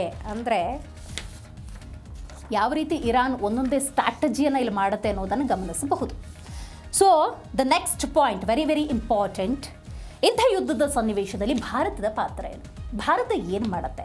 ಭಾರತ ಇಂಥ ಸನ್ನಿವೇಶದಲ್ಲಿ ಯಾವ ರೀತಿ ನಿರ್ಧಾರಗಳನ್ನು ತಗೊಳ್ಬೇಕಾಗತ್ತೆ? ಏನೆಲ್ಲ ಎಫೆಕ್ಟ್ ಭಾರತದ ಮೇಲಾಗುತ್ತೆ? ಅಫ್ಕೋರ್ಸ್ ಫೆಬ್ರವರಿ 28ರಿಂದ ಆದಂತಹ ಬೆಳವಣಿಗೆಗಳನ್ನು ದೇಶದ ಜನ ಗಮನಿಸಿದ್ದಾರೆ. ಮೊದಲಿಗೆ ಆದಂತಹ ಒಂದು ಎಫೆಕ್ಟ್ ತೈಲದ ದರ ಏರಿಕೆ. ಎರಡನೇದಾಗಿ ನಾನು ಗಮನಿಸುವುದಾದರೆ ಅಫ್ಕೋರ್ಸ್ ಅವತ್ತಿದ್ದಂತಹ ಅರಬ್ ರಾಷ್ಟ್ರಗಳಲ್ಲಿದ್ದಂತಹ ಭಾರತೀಯರು ವಿ ಆರ್ ಸೇಫ್ ಅಂತ ಹೇಳಿದ್ರು ಕೂಡ ಅನ್ಸೇಫ್ ಅನ್ನುವಂಥ ಸಿಚುವೇಶನ್ ರೈಟ್ ನೋ ಬಂದಿದೆ. ಆ ಆಯಾಮದಲ್ಲಿ ನಾವು ಡೀಟೇಲ್ ಆಗಿ ನೋಡ್ತಾ ಹೋಗೋದಾದರೆ ಬಹಳ ಮುಖ್ಯವಾಗಿ ನೀವು ಗಮನಿಸ್ಬೋದು, ಹಾರ್ಮುಜ್ ಜಲಸಂಧಿಯಲ್ಲಿ 2 ತೈಲ ಟ್ಯಾಂಕರ್ಗಳಿಗೆ ಸಿ ಮೈನ್ಸ್ ಡಿಕ್ಕಿಯಾಗಿದೆ. ಆಕಾಶದೆತ್ತರಕ್ಕೆ ಏರಿದಂತಹ ಬೆಂಕಿ ನೋಡಿ. ಮತ್ತೊಮ್ಮೆ ಇದನ್ನು ನಾನು ಹೇಳಲೇಬೇಕು, ಹಾರ್ಮುಜ್ ಜಲಸಂಧಿಯಲ್ಲಿ ಆಗಿರುವಂಥ ಡೆವಲಪ್ಮೆಂಟ್ಸ್ ಇದು. 2 ತೈಲ ಟ್ಯಾಂಕರ್ಗಳಿಗೆ ಸಿ ಮೈನ್ಸ್ ಡಿಕ್ಕಿ. ಜಾಗತಿಕ ತೈಲ ಮಾರುಕಟ್ಟೆಯಲ್ಲಿ ತಲ್ಲಣ ಉಂಟಾಗಿದೆ. ಇಂಧನ ಬೆಲೆಯಲ್ಲಿ ಭಾರೀ ಏರಿಕೆಯ ಸಾಧ್ಯತೆ. ಡೆಫಿನೆಟ್ಲಿ ಅದರ ಪರಿಣಾಮವನ್ನು ಈಗಾಗಲೇ ಎದುರಿಸಿದ್ದಾಗಿದೆ. ಈಗ ಮಗದೊಮ್ಮೆ ಅಂಥದ್ದೇ ಸನ್ನಿವೇಶ ಬಂದಿದೆ. ಇಂತಹ ಸಿಚುವೇಷನಲ್ಲಿ ಭಾರತ ಯಾವ ನಿರ್ಧಾರ ತಗೋಬೇಕು? ಆ ನಿಟ್ಟಿನಲ್ಲೂ ಕೂಡ ಭಾರತ ಕೇಂದ್ರ ಸರ್ಕಾರ ನಿರ್ಧಾರವನ್ನು ತಗೊಳ್ತಾ ಇದೆ. It is ethanol project. ಇನ್ನು ಇರಾನ್ನಲ್ಲಿರುವಂತಹ ಭಾರತೀಯರಿಗೆ ತಕ್ಷಣ ದೇಶವನ್ನು ತೊರೆಯೋದಕ್ಕೆ ಭಾರತ ಸರ್ಕಾರ ಕೊಟ್ಟಿರುವಂಥ ಸೂಚನೆ ನಾನು ಆಗಲೇ ಉಲ್ಲೇಖ ಮಾಡಿದೆ ಇದನ್ನು. ಯಾಕಂದರೆ ಇಂಥ ಯುದ್ಧದ ಸನ್ನಿವೇಶದಲ್ಲಿ ಕೊಲ್ಲಿ ರಾಷ್ಟ್ರಗಳಲ್ಲಿ ಯಾರಾದರೂ ಭಾರತೀಯರು ವಾಸ ಮಾಡ್ತಿದ್ದಾರೆ ಅನ್ನೋದಾದರೆ, ಬದುಕನ್ನು ಕಟ್ಕೊಳ್ತಿದ್ದಾರೆ ಅನ್ನೋದ್ರೆ ಜೀವ ಇಂಪಾರ್ಟೆಂಟ್. ಇಮಿಡಿಯೇಟಾಗಿ ತತ್ಕ್ಷಣವೇ ಭಾರತಕ್ಕೆ ಮರಳುವಂತೆ ಕೇಂದ್ರ ಸರ್ಕಾರ ಕೊಟ್ಟಿರುವಂಥ ಸೂಚನೆ. ಭದ್ರತಾ ಪರಿಸ್ಥಿತಿ ಸುಧಾರಿಸುವವರೆಗೂ ಇರಾನ್ ಪ್ರಯಾಣ ಕೈಗೊಳ್ಳದಂತೆ ನಾಗರಿಕರಿಗೆ ಮನವಿ. ಇರಾನ್ ಅಂದಾಗ ಪರ್ಟಿಕ್ಯುಲರ್ ಆಗಿ ನಾನು ಸೌತ್ ಇಂಡಿಯಾಗೆ ಬರಬೇಕಾಗತ್ತೆ. ಇರಾನ್, ಇರಾಕ್, ಮಲೇಷಿಯಾ, ಇಂಡೋನೇಷ್ಯಾ, ನೀವು ಕೆಲವೊಂದು ಮುಸ್ಲಿಂ ರಾಷ್ಟ್ರಗಳನ್ನು ತಗೊಂಡ್ರೂ ಕೂಡ ಬಹುತೇಕ ಅಲ್ಲಿ ನರ್ಸಿಂಗ್ ಫೆಸಿಲಿಟೀಸ್ ಬೇಕಾಗುತ್ತೆ. ಬಹುತೇಕ ಸೌತ್ ಇಂಡಿಯಾದ ನರ್ಸ್ಗಳಿರ್ಬೋದು ಅಥವಾ ವೈದ್ಯಕೀಯ ಅವಕಾಶಗಳನ್ನು ಭಾರತೀಯರು ಹೆಚ್ಚಿನ ಮಟ್ಟಿಗೆ ಪಡ್ಕೊಂಡಿದ್ದಾರೆ. ಅಲ್ಲಿ ಬದುಕನ್ನು ಕಟ್ಕೊಂಡಿದ್ದಾರೆ. ಇರಾನ್ಗೆ ಈ ಸಂದರ್ಭದಲ್ಲಿ ಅವ್ರು ಯಾರೂ ಕೂಡ ಹೋಗಬಾರ್ದು ಅನ್ನುವಂಥ ಸಂದೇಶ. ವಿಶ್ವದ 20% ತೈಲ ಪೂರೈಕೆಯ ಮಾರ್ಗವೇ ಬಂದಾಗುವಂತಹ ಅದಕ್ಕೆ ಇದೆ. ಅಫ್ಕೋರ್ಸ್ ಇದನ್ನು ಆಲ್ರೆಡಿ ನಾವು ಎದುರಿಸಿದ್ದೇವೆ. ಇದರ ಜೊತೆಗೆ ಮುಂದೆ ಇದು ಯಾವ ರೀತಿಯ ಪರಿಣಾಮವನ್ನು ಬೀರಬಹುದು ಅನ್ನೋದನ್ನು ನೋಡೋದಾದರೆ ತೈಲದ ಬೆಲೆ ಇರ್ಬೋದು, ತೈಲದ ಅಭಾವ ಇರ್ಬೋದು, ಡೆಫಿನೆಟ್ಲಿ ಸಮಸ್ಯೆಯನ್ನು ತಂದೊಡ್ಡತ್ತೆ ಅಂತ ಹೇಳಿದ್ರೆ ತಪ್ಪಾಗೋದಿಲ್ಲ. ಇದು DNA ಮೊದಲ ಸ್ಟೋರಿ, ಅಂತಾರಾಷ್ಟ್ರೀಯ ಸ್ಟೋರಿ. ಅಮೆರಿಕ ಮತ್ತು ಇರಾನ್ನ ನಡುವಿನ ಈ ಯುದ್ಧದ ಸನ್ನಿವೇಶ ಯಾವ ರೀತಿ ಜಾಗತಿಕವಾಗಿ ಪರಿಣಾಮವನ್ನು ಉಂಟು ಮಾಡಿದೆ, ಅಮೆರಿಕದ ಮೇಲೆ ಯಾವ ರೀತಿ ಪರಿಣಾಮ ಉಂಟು ಮಾಡಿದೆ, ಇರಾನ್ ಯಾವ ರೀತಿ ಪರಿಣಾಮವನ್ನು ಉಂಟು ಮಾಡಿದೆ ಅನ್ನೋದನ್ನು ಗಮನಿಸ್ತಿದ್ದೀವಿ. DNA ಎರಡನೇ ಸ್ಟೋರಿಯನ್ನು ನೋಡೋಣ. ಆಪರೇಷನ್ ಸಿಂಧೂರ್. ಆಪರೇಷನ್ ಸಿಂಧೂರ್ ಆದ ಸಂದರ್ಭದಲ್ಲಿ ಇಡೀ ಭಾರತವೇ ಕೇಂದ್ರ ಸರ್ಕಾರದ ನಡೆಯನ್ನು ಶ್ಲಾಘಿಸಿತ್ತು. ಟೀಕೆ ಟಿಪ್ಪಣಿಗಳು ಬಂದವು. ಆ ಆಪರೇಷನ್ ಸಿಂಧೂರ್ಗೆ ಸಂಬಂಧಪಟ್ಟಂತೆ ಪಾಸಿಟಿವ್ ಆಗಿ ಭಾರತದ ಜನತೆ ಒಂದು ಕಡೆ ಮಾತಾಡ್ತಾ ಇದ್ರೆ, ಇದೇ ಭಾರತದ ಇನ್ನೊಂದು ವರ್ಗ ಇದೇ ಆಪರೇಷನ್ ಸಿಂಧೂರ್ಗೆ ಏನು ಹೇಳಿತು ಅನ್ನೋದು ಬಹಳ ಮುಖ್ಯ ಆಗುತ್ತೆ. ಆದರೆ ಪಾಕಿಸ್ತಾನ ಏನು ಹೇಳುತ್ತೆ ಅನ್ನೋದನ್ನು ನಾವು ಕೂಲಂಕುಷವಾಗಿ ಗಮನಿಸಬೇಕಾಗತ್ತೆ. ಅಂದರೆ ಪಾಕಿಸ್ತಾನದ ನಡೆ ಇರ್ಬೋದು, ಪಾಕಿಸ್ತಾನ ಅಂದುಕೊಟ್ಟಂಥ ಹೇಳಿಕೆ ಇರ್ಬೋದು, ಭಾರತದಲ್ಲಿ 2 ಅಭಿಪ್ರಾಯಗಳನ್ನು ಮೂಡುವಂತೆ ಮಾಡಿತ್ತು. ಅದರಲ್ಲೂ ಮಾಜಿ ಪ್ರಧಾನಿ ಇಮ್ರಾನ್ ಅವರ ಸಹೋದರಿ ಒಂದು ಸ್ಟೇಟ್ಮೆಂಟನ್ನು ಕೊಟ್ಟಿದ್ದಾರೆ, ವಿಚ್ ಇಸ್ ಸೆನ್ಸೇಷನಲ್ ಅಂತ ಹೇಳಿದ್ರೆ ತಪ್ಪಾಗುವುದಿಲ್ಲ. ಭಾರತದ ಸೇನೆಯನ್ನು ಎದುರಿಸುವ ಶಕ್ತಿ ಪಾಕಿಸ್ತಾನಕ್ಕಿಲ್ವಂತೆ. ಯಾವುದೋ ಪಾಕಿಸ್ತಾನದ ಪ್ರಜೆ ಹೇಳ್ತಿರೋ ಮಾತಲ್ಲ ಇದು. ಯಾವುದೋ ಪಾಕಿಸ್ತಾನದ ಸಾಮಾನ್ಯ ವ್ಯಕ್ತಿ ಹೇಳ್ತಿರುವಂತಹ ವಿಚಾರ ಅಲ್ಲ ಅದು. ಪಾಕಿಸ್ತಾನದ ಮಾಜಿ ಪ್ರಧಾನಿ ಇಮ್ರಾನ್ ಅವರ ಸಹೋದರಿ ಕೊಟ್ಟಿರುವಂತಹ ಸ್ಟೇಟ್ಮೆಂಟ್ ಏನಿದೆ, ಆಪರೇಷನ್ ಸಿಂಧೂರ್ಗೆ ಸಂಬಂಧಪಟ್ಟಂತೆ ಭಾರತದಲ್ಲಿದ್ದಂಥ ಟೀಕೆ ಟಿಪ್ಪಣಿಗಳಿಗೆ ಯಾವ ರೀತಿ ಉತ್ತರವನ್ನು ಕೊಟ್ಟಿದೆ ಅನ್ನೋದನ್ನು ನಾವಿಲ್ಲಿ ನೋಡಬೇಕಾಗತ್ತೆ. ಹೌದು, ಅವ್ರು ಕೊಟ್ಟಿರುವಂಥ ಸ್ಟೇಟ್ಮೆಂಟ್ನ ಆಧಾರದಲ್ಲೇ ನೋಡೋದಾದರೆ ಆಪರೇಷನ್ನ ಸಿಂಧೂರ್ನ ಆ ಪ್ರಕ್ರಿಯೆಗೆ ಪಾಕ್ ಸೇನೆ ಹೆದರಿ ಹೋಗಿತ್ತು. ಉಲ್ಲೇಖ ಮಾಡಿದೆ, ಇದನ್ನು ಕೊಟ್ಟಿದ್ದು ಪಾಕಿಸ್ತಾನದ ಯಾವುದೋ ಸಾಮಾನ್ಯ ಪ್ರಜೆಯಲ್ಲ. ಮಾಜಿ ಪ್ರಧಾನಿಯಾಗಿ ಕೆಲಸವನ್ನು ನಿರ್ವಹಿಸಿದಂತಹ, ಬಹಳ ಖ್ಯಾತಿಯನ್ನು ಹೊಂದಿರುವಂತಹ ಇಮ್ರಾನ್ ಅವರ ಸಹೋದರಿ ಕೊಟ್ಟಿರುವಂತಹ ಸ್ಟೇಟ್ಮೆಂಟ್. ಹಾಗಾದರೆ ಪಾಕಿಸ್ತಾನದ ಆ ಸೇನಾ ಸಾಮರ್ಥ್ಯದ ಬಗ್ಗೆ ಸಹಜವಾಗಿ ಅನುಮಾನಗಳು ಸೃಷ್ಟಿಯಾಗತ್ತೆ. ಭಾರತದ ಸೇನೆ ಯಾವ ರೀತಿ ಪ್ರತಿ ಕ್ಷಣದಲ್ಲೂ ಕೂಡ ಸರ್ವಸನ್ನದ್ಧವಾಗಿರಬಹುದು ಅನ್ನುವಂಥ ವಿಚಾರಗಳನ್ನು ಪರಾಮರ್ಶೆ ಮಾಡುವಂತೆ ಮಾಡುತ್ತೆ. ಯಾಕಂದರೆ ಅವತ್ತು ಆಪರೇಷನ್ ಸಿಂಧೂರ್ ಆದಂತಹ ಸನ್ನಿವೇಶದಲ್ಲಿ ನೀವು ಗಮನಿಸಿದ್ದೀರಿ, ಪರ ವಿರೋಧದ ಒಂದಷ್ಟು ಚರ್ಚೆಗಳು ದೊಡ್ಡ ಮಟ್ಟದಲ್ಲಾಯಿತು. ಹೌದು, ಅವತ್ತು ಆಪರೇಷನ್ ಸಿಂಧೂರ್ನ ಆ ಆಪರೇಷನ್ ಆದ ಸಂದರ್ಭದಲ್ಲಿ ರಾವಲ್ಪಿಂಡಿ ನಡುಗಿ ಹೋಗಿತ್ತು, ಅಕ್ಷರಶಃ ತತ್ತರಿಸಿ ಹೋಗಿತ್ತು. ಇನ್ನು ಬಹಳ ಮುಖ್ಯವಾಗಿ 88 ಗಂಟೆಗಳ ಕಾಲ ನಡೆದಿದ್ದಂತಹ ಆಪರೇಷನ್ ಸಿಂಧೂರ್, ಅದು ಪಹಲ್ಗಾಮ್ಗೆ ಹೋಗಿದ್ದರು ಭಾರತೀಯ ಪ್ರವಾಸಿಗರು, ಅದರಲ್ಲೂ ಕರ್ನಾಟಕದ ಬಹಳಷ್ಟು ಪ್ರವಾಸಿಗರಿದ್ದು ನಿರ್ದಾಕ್ಷಿಣ್ಯವಾಗಿ ಅವರನ್ನು ಹತ್ಯೆ ಮಾಡಲಾಯಿತು. ಅವತ್ತು ಬಂದಂತಹ ಮಾಹಿತಿಯ ಪ್ರಕಾರ ಅವರು ಯಾರು, ಯಾವ ಧರ್ಮದವರು ಅಂತ ಕೇಳಿ ಅವರನ್ನು ಹತ್ಯೆ ಮಾಡಲಾಗಿತ್ತು. ಆ ನಂತರದ ಸಂದರ್ಭದಲ್ಲಿ ಸುದೀರ್ಘ ಸಮಯವನ್ನು ತೆಗೆದುಕೊಂಡು ಭಾರತೀಯ ಸೇನೆ ಕೊಟ್ಟಂತಹ ಪ್ರತ್ಯುತ್ತರ ಹೇಗಿತ್ತು ಅನ್ನೋದರ ಡೀಟೇಲ್ಸ್ ಇದು. ಹೌದು, ಭಾರತದ ರಣತಂತ್ರಕ್ಕೆ ಪಾಕಿಸ್ತಾನ ಸೇನೆ ದಿಕ್ಕೆಟ್ಟು ಹೋಗಿತ್ತ. ಹಾಗಾದರೆ ಇದನ್ನು ನಾವು ಹೇಳ್ತಾ ಇಲ್ಲ, ಭಾರತೀಯರು ಯಾರೂ ಕೂಡ ಹೇಳ್ತಾ ಇಲ್ಲ. ಭಾರತದ ಆಪರೇಷನ್ ಸಿಂಧೂರು ಯಾವ ರೀತಿ ಸಂಚಲನವನ್ನು ಪಾಕಿಸ್ತಾನದಲ್ಲಿ ಹುಟ್ಟುಹಾಕಿತ್ತು ಅಂತ ಹೇಳಿ ಪಾಕಿಸ್ತಾನದ ಮಾಜಿ ಪ್ರಧಾನಿ ಇಮ್ರಾನ್ ಖಾನ್ ಸಹೋದರಿ ನೋರಿನ್ ನಿಯಾಜಿ ಬಿಚ್ಚಿಟ್ಟಿದ್ದಾರೆ. ನಮ್ಮ ಸೇನೆಗೆ ಭಾರತವನ್ನು ಎದುರಿಸುವ ತಾಕತ್ತಿಲ್ಲ ಅಂತ ನೋರಿನ್ ಹೇಳ್ಕೊಂಡಿದ್ದಾರೆ. ಪಾಕ್ ಸೇನೆ ತನ್ನ ಸೋಲನ್ನು ಮುಚ್ಚಿಡೋದಕ್ಕೆ ಇಸ್ರೇಲ್ ಮತ್ತು ಅಮೆರಿಕ ಜೊತೆ ಮಾಡಿಕೊಂಡಿರುವ ರಹಸ್ಯ ಡೀಲ್ ಬಗ್ಗೆ ಕೂಡ ಮಾತಾಡಿದ್ದಾರೆ. ಪಾಕಿಸ್ತಾನ ಎಲ್ಲಿದೆ, ಪಾಕಿಸ್ತಾನದ ಮನಸ್ಥಿತಿ ಎಂಥದ್ದು, ಪಾಕಿಸ್ತಾನದ ಯೋಚನಾ ಲಹರಿಗಳು ಹೇಗಿರುತ್ತೆ ಅನ್ನೋದಕ್ಕೆ ಪಾಕಿಸ್ತಾನದವರೇ ಕೊಟ್ಟಿರುವಂಥ ಉತ್ತರ ಇದು. ಸಂಪೂರ್ಣ ಬ್ಲಾಂಕ್ ಆಗಿದ್ದ ಪಾಕಿಸ್ತಾನದ ರಕ್ಷಣಾ ರಾಡರ್ ಮತ್ತು ನೆಟ್ವರ್ಕ್ಗಳು, ಅಫ್ಕೋರ್ಸ್ ಸಣ್ಣ ದೇಶ ಅದು, ಆದರೂ ಕೂಡ ಸೇನಾ ಸಾಮರ್ಥ್ಯವನ್ನು ಅಲ್ಲಗಳೆಯುವಂತಿಲ್ಲ. ಆದರೂ ಕೂಡ ಅವತ್ತಿನ ಆಪರೇಷನ್ ಸಿಚುವೇಶನ್ ಪಾಕಿಸ್ತಾನವನ್ನು ಯಾವ ಮಟ್ಟಕ್ಕೆ ತಗೊಂಡು ಹೋಗಿತ್ತು ಅನ್ನೋದಕ್ಕೆ ಇದು ಸ್ಪಷ್ಟ ನಿದರ್ಶನ. ಇದು ಪಾಕಿಸ್ತಾನದ ಮಾಜಿ ಪ್ರಧಾನಿ ಇಮ್ರಾನ್ ಖಾನ್ ಸಹೋದರಿ ನೋರಿನ್ ಕೊಟ್ಟಿರುವಂತಹ ಸ್ಟೇಟ್ಮೆಂಟ್. ಗಡಿಯಲ್ಲಿ ಪಾಕ್ ಸೇನೆಯೇ ಅಸ್ತಿತ್ವವನ್ನು ಅಲುಗಾಡಿಸಿತ್ತು ಭಾರತೀಯ ಸರಣಿ ದಾಳಿ. ಸೇನೆಯ ಹೀನಾಯ ಸೋಲನ್ನು ಮುಚ್ಚಿಡೋದಕ್ಕೆ ಪಾಕ್ ಅಧಿಕಾರಿಗಳ ಸುಳ್ಳು ವೆರಿ ವೆರಿ ಇಂಪಾರ್ಟೆಂಟ್ ಇದು. ಯಾಕಂದರೆ ನಿರಂತರ ದಾಳಿ ಆಗ್ತಿದ್ದ ಸಂದರ್ಭದಲ್ಲಿ 10-12 ದಿವಸ ಮುಗ್ದೇ ಹೋಯಿತು. ಯಾರು ಈ ಒಂದು ಆಪರೇಷನ್ ಸಿಂಧೂರಿನಲ್ಲಿ ಗೆಲುವಿಲ್ಲ ಸೋಲಿಲ್ಲ ಅನ್ನುವಂಥ ಸನ್ನಿವೇಶದಲ್ಲಿ ಆಗಾಗ ಮಾಧ್ಯಮದ ಎದುರಿಗೆ ಬರ್ತಾ ಇದ್ದಂತಹ ಪಾಕಿಸ್ತಾನದ ಅಧಿಕಾರಿ ವರ್ಗ ಇರಬಹುದು, ಅಥವಾ ನೀವು ಗಮನಿಸಬಹುದು ಅಲ್ಲಿನ ರಾಜಕೀಯ ವ್ಯಕ್ತಿಗಳು ಕೆಳಗೆ ಬಿದ್ದರೂ ಮೀಸೆ ಮಣ್ಣಾಗಲಿಲ್ಲ ಅನ್ನುವಂಥ ಸ್ಟೇಟ್ಮೆಂಟನ್ನು ಕೊಟ್ಕೊಂಡು ಬಂದರು. ಸೊ ಹಾಗಾಗಿ ಅವತ್ತಿನ ಸಂದರ್ಭದಲ್ಲಿ ಭಾರತದಲ್ಲಿ ಆಪರೇಷನ್ ಸಿಂಧೂರ್ಗೆ ಸಂಬಂಧಪಟ್ಟಂತೆ ಬಹಳಷ್ಟು ಟೀಕೆ ಟಿಪ್ಪಣಿಗಳು ಕೂಡ ವ್ಯಕ್ತವಾಗಿತ್ತು. ಇವತ್ತು ಅದಕ್ಕೆ ಸ್ವತಃ ನೋರಿನವರು ಉತ್ತರ ಕೊಟ್ಟಿದ್ದಾರೆ ಅಂತ ಹೇಳಿದ್ರೆ ತಪ್ಪಾಗೋದಿಲ್ಲ. ಇನ್ನೊಂದು ಪರ್ಟಿಕ್ಯುಲರ್ ವಿಚಾರವನ್ನು ನೋರಿನ್ ಪ್ರಸ್ತಾಪ ಮಾಡಿದ್ದಾರೆ. ಏನದು? ಇಸ್ರೇಲ್ ಜೊತೆಗಿನ ಒಪ್ಪಂದ. ಇಸ್ರೇಲ್ ಜೊತೆಗೆ ಹಾಗಾದರೆ ಯಾವ ರೀತಿ ಡೀಲನ್ನು ಹಾಗಾದರೆ ಮಾಡಿಕೊಂಡಿದ್ದಾರೆ ಪಾಕಿಸ್ತಾನದವರು ಅನ್ನೋದು ಬಹಳ ಮುಖ್ಯ ಆಗುತ್ತೆ. ಅಂದರೆ ಏನು ಮಾಡೋದಕ್ಕೆ ಪಾಕಿಸ್ತಾನ ಹೊರಟಿದೆ, ಪಾಕಿಸ್ತಾನದ ಮನಸ್ಥಿತಿ ಎಂಥದ್ದು, ಅದನ್ನು ಕೂಡ ನಾವು ಡೀಟೇಲ್ ಆಗಿ ನೋಡಬೇಕಾಗುತ್ತೆ. ಯಾಕಂದರೆ ಪಾಕಿಸ್ತಾನ ಅಷ್ಟು ಸುಲಭವಾಗಿ ತೆಗೆದುಕೊಳ್ಳುವಂತಹ ದೇಶ ಅಲ್ಲವೇ ಅಲ್ಲ. ರಾಜತಾಂತ್ರಿಕ ನಿಲುವುಗಳು, ನಿರ್ಧಾರಗಳು ಕೆಲವೊಮ್ಮೆ ಭಾರತಕ್ಕೂ ಕೂಡ ಮಣ್ಣು ಮುಕ್ಕಿಸುವಂಥ ಕೆಲಸಗಳಿರ್ತವೆ. ಸೊ ಜಾಗತಿಕ ನಾಯಕರ ಮನವಿಯ ಮೇರೆಗೆ ದಾಳಿಯ ತೀವ್ರತೆಯನ್ನು ಭಾರತ ಅಂದು ಕಡಿಮೆ ಮಾಡಿದರೂ ಕೂಡ ಇಸ್ರೇಲ್ ಜೊತೆಗೆ ಮಾಡಿಕೊಂಡಿದ್ದಂತಹ ಡೀಲ್ ಏನಿದೆ ಅದು ಕೂಡ ಬಹಳ ಮುಖ್ಯ ಆಗುತ್ತೆ. ಹೌದು, ದಿಕ್ಕು ತೋಚದಂತಾದ ಪರಿಸ್ಥಿತಿಯಲ್ಲಿ ಪಾಕಿಸ್ತಾನ ಇತ್ತು. ಪಾಕಿಸ್ತಾನ ಅವತ್ತು ಯಾವ ನಿಲುವನ್ನು ಯಾವಾಗ ತಗೊಳ್ಳುತ್ತೋ ಅನ್ನುವಂತಹ ಸನ್ನಿವೇಶ ಇತ್ತು. ಸೇನಾ ಮುಖ್ಯಸ್ಥ ಜನರಲ್ ಆಸಿಮ್ ಮುನೀರ್ ನೇರವಾಗಿ ಅಮೆರಿಕ ಮೊರೆ ಹೋಗ್ತಾರೆ, ವಿಚ್ ವಾಸ್ ವಿಸಿಬಲ್. ಅವತ್ತು ಎಲ್ಲರ ಕಣ್ಣಿಗೆ ಕಂಡಂತಹ ದೃಶ್ಯ. ಪಾಕ್ ಸೇನೆಯ ರಕ್ಷಣೆಗೆ ಅಮೆರಿಕ ಅಧ್ಯಕ್ಷ ಡೊನಾಲ್ಡ್ ಟ್ರಂಪ್ ವೈಯಕ್ತಿಕವಾಗಿ ಮಧ್ಯ ಪ್ರವೇಶಿಸಿದ ಫಲವಾಗಿ ಮತ್ತು ಜಾಗತಿಕ ನಾಯಕರ ತೀವ್ರ ಮನವಿಯ ಮೇರೆಗೆ ಭಾರತ ಅದನ್ನು ದಾಳಿಯ ತೀವ್ರತೆಯನ್ನು ತಗ್ಗಿಸಿತ್ತು. ಡೆಫಿನೆಟ್ಲಿ, ಯಾಕಂದರೆ ಸೀಸ್ ಫೈರ್ ಮತ್ತು ವಿದೇಶಾಂಗ ಸಚಿವರ ಮಾತುಕತೆಗಳು ಸುದೀರ್ಘವಾಗಿ ನಡೀತಾ ಇತ್ತು. ಆದರೆ ಭಾರತದ ಆಕ್ರೋಶ ತಣ್ಣಗಾಗಿರಲಿಲ್ಲ. ಯಾಕಂದರೆ ಅದು ಸಿಂಧೂರವನ್ನು ಅಳಿಸಿದಂತಹ ಬಹಳ ದೊಡ್ಡ ಅಟ್ಯಾಕ್ ಆಗಿತ್ತು. ಆದರೆ ಆ ಸಂದರ್ಭದಲ್ಲಿ ಪಾಕಿಸ್ತಾನ ತನ್ನದೇ ಆದಂಥ ರಾಜತಾಂತ್ರಿಕ ನಿಲುವುಗಳಿರ್ಬೋದು ಅಥವಾ ತನ್ನನ್ನು ತಾನು ಉಳಿಸ್ಕೊಳ್ಳೋದಕ್ಕೆ ತನ್ನದೇ ಆದಂಥ ಪ್ರಯತ್ನ ಇರ್ಬೋದು, ಅಮೆರಿಕ ಅಧ್ಯಕ್ಷರ ಮೊರೆ ಹೋಗುತ್ತೆ.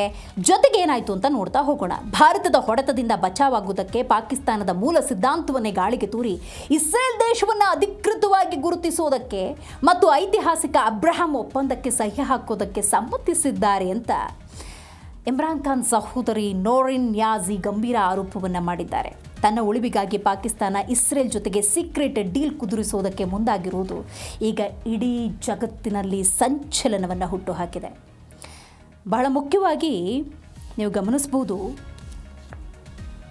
ಇಸ್ರೇಲ್ ಅಂತ ನೋಡೋದಾದರೆ ಇಸ್ರೇಲ್ನ ಒಂದು ಪ್ರಾದೇಶಿಕ ವಿಚಾರ, ಅಲ್ಲಿರುವಂಥ ಜೊರಾಸ್ಟ್ರಿಯನ್ ಇರ್ಬೋದು, ಅಲ್ಲಿರುವಂತಹ ಮುಸಲ್ಮಾನರಿರ್ಬೋದು, ಅಲ್ಲಿರುವಂಥ ಕ್ರಿಶ್ಚಿಯನ್ಸ್ ಇರ್ಬೋದು, ಅಲ್ಲಿರುವಂತಹ ಕೆಲವೊಂದು ವಿಚಾರಗಳಲ್ಲಿ ಮುಸ್ಲಿಮರ ಆಕ್ಷೇಪದಿಂದ ಇಸ್ರೇಲ್ ಜೊತೆಗಿನ ಒಂದು ಬಾಂಧವ್ಯ ಕಡಿದು ಹೋಗಿರುವಂಥ ಸನ್ನಿವೇಶದಲ್ಲಿ ಬಹಳ ಮುಖ್ಯವಾಗಿ ಅಬ್ರಹಾಂ ಒಪ್ಪಂದಕ್ಕೆ ಸಹಿ ಹಾಕುವಂಥ ನಿಟ್ಟಿನಲ್ಲಿ ಪಾಕಿಸ್ತಾನ ನಿರ್ಧಾರವನ್ನು ತೆಗೆದುಕೊಳ್ಳುತ್ತೆ ಅನ್ನೋದಾದರೆ ಆ ಸೀಕ್ರೆಟ್ ಒಪ್ಪಂದದ ಮುಂದಿನ ಹಾದಿಯಾದರೂ ಪಾಕಿಸ್ತಾನಕ್ಕೆ ಏನಿತ್ತು ಅನ್ನೋದು ಬಹಳ ಮುಖ್ಯ ಆಗುತ್ತೆ.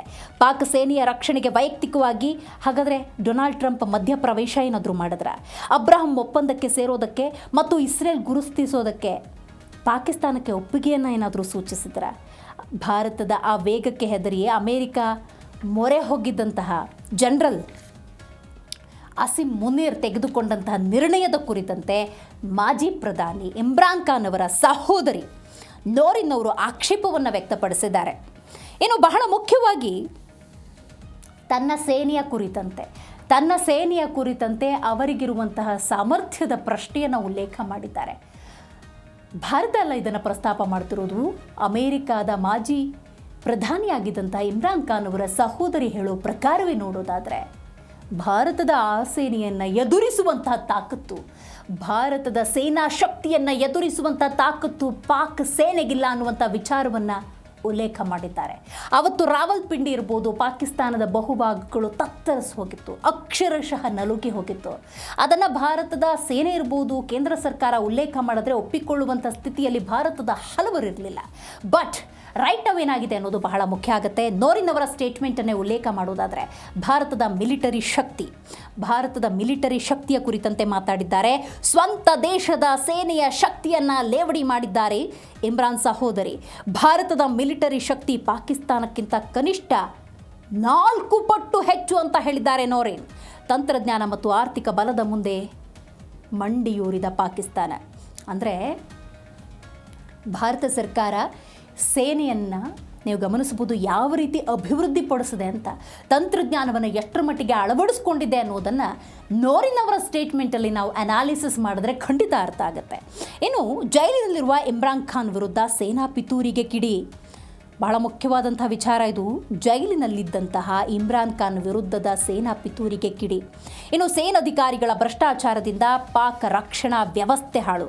ಒಂದು ಕಡೆ ಭಾರತದ ಅಗಾಧ ಸೇನಾ ಶಕ್ತಿ, ಮತ್ತೊಂದು ಕಡೆ ಪಾಕಿಸ್ತಾನದ ಆಂತರಿಕ ದಿವಾಳಿತನ. ಅಲ್ಲಿ ಬದುಕೋದೇ ಕಷ್ಟ ಆಗಿದೆ ನೋಡಿ. ಒಂದು ಹಾಲು ತೊಗೊಳ್ಬೇಕು ಅಂತ ಹೇಳಿದ್ರೆ ದುಪ್ಪಟ್ಟು ಹಣ ಕೊಡಬೇಕು, ಒಂದು ಮೊಸರು ತಗೋಬೇಕು ಅಂದರೆ ದುಪ್ಪಟ್ಟು ಹಣವನ್ನು ಕೊಡಬೇಕು. ಸಾಮಾನ್ಯ ನಾಗರಿಕರು ಕೂಡ ಬದುಕಲಾಗದಂಥ ಪರಿಸ್ಥಿತಿ ಪಾಕಿಸ್ತಾನದಲ್ಲಿದೆ ಅನ್ನೋದಾದರೆ ನೋರಿನ್ ಕೊಟ್ಟಿರುವಂತಹ ಈ ಸ್ಟೇಟ್ಮೆಂಟ್ ನಿಜಕ್ಕೂ ಕೂಡ ಪಾಕಿಸ್ತಾನದ ಪ್ರಸ್ತುತ ವ್ಯವಸ್ಥೆ ಹೆಂಗಿದೆ ಅನ್ನೋದನ್ನು ಅರ್ಥ ಮಾಡ್ಕೊಳ್ಬಹುದು.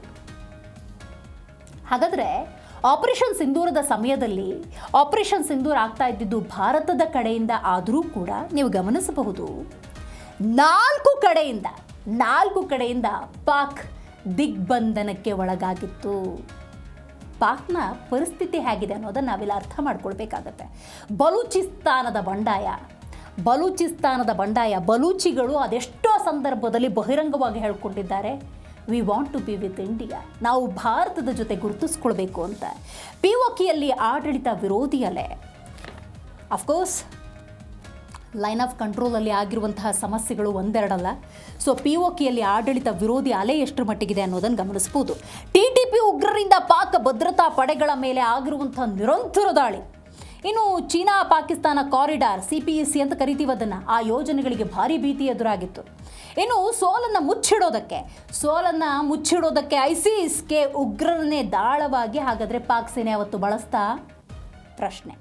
ಜನರ ಆಕ್ರೋಶವನ್ನು ತಣಿಸೋದಕ್ಕೆ ವಿಫಲವಾದ ಫೀಲ್ಡ್ ಮಾರ್ಷಲ್ ಆಸಿಮ್ ಮುನೀರ್. ಹೌದು, ಎಂಥದ್ದೇ ಯುದ್ಧದ ಸನ್ನಿವೇಶದಲ್ಲಿ ತನ್ನ ನಾಗರಿಕರಿಗೆ ದೇಶದ ಪ್ರಧಾನಿ ಏನು ಹೇಳ್ತಾರೆ ಅನ್ನೋದು ಬಹಳ ಮುಖ್ಯ ಆಗುತ್ತೆ. ಅಫ್ಕೋರ್ಸ್ ಕೆಳಗೆ ಬಿದ್ದರೂ ಕೂಡ ಮೀಸೆ ಮಣ್ಣಾಗಲಿಲ್ಲ ಅನ್ನುವಂತಹ ಹೇಳಿಕೆಯನ್ನು ಕೊಟ್ಟರೂ ಕೂಡ ವಾಸ್ತವವನ್ನು ಅಲ್ಲಿನ ಜನ ಅರಿತಿದ್ರು. ಆ ಆಯಾಮದಲ್ಲಿ ನೋಡೋದಾದರೆ ಅಲ್ಲಿನ ಜನ ಆಕ್ರೋಶ ಭರಿತರಾಗಿದ್ದರು.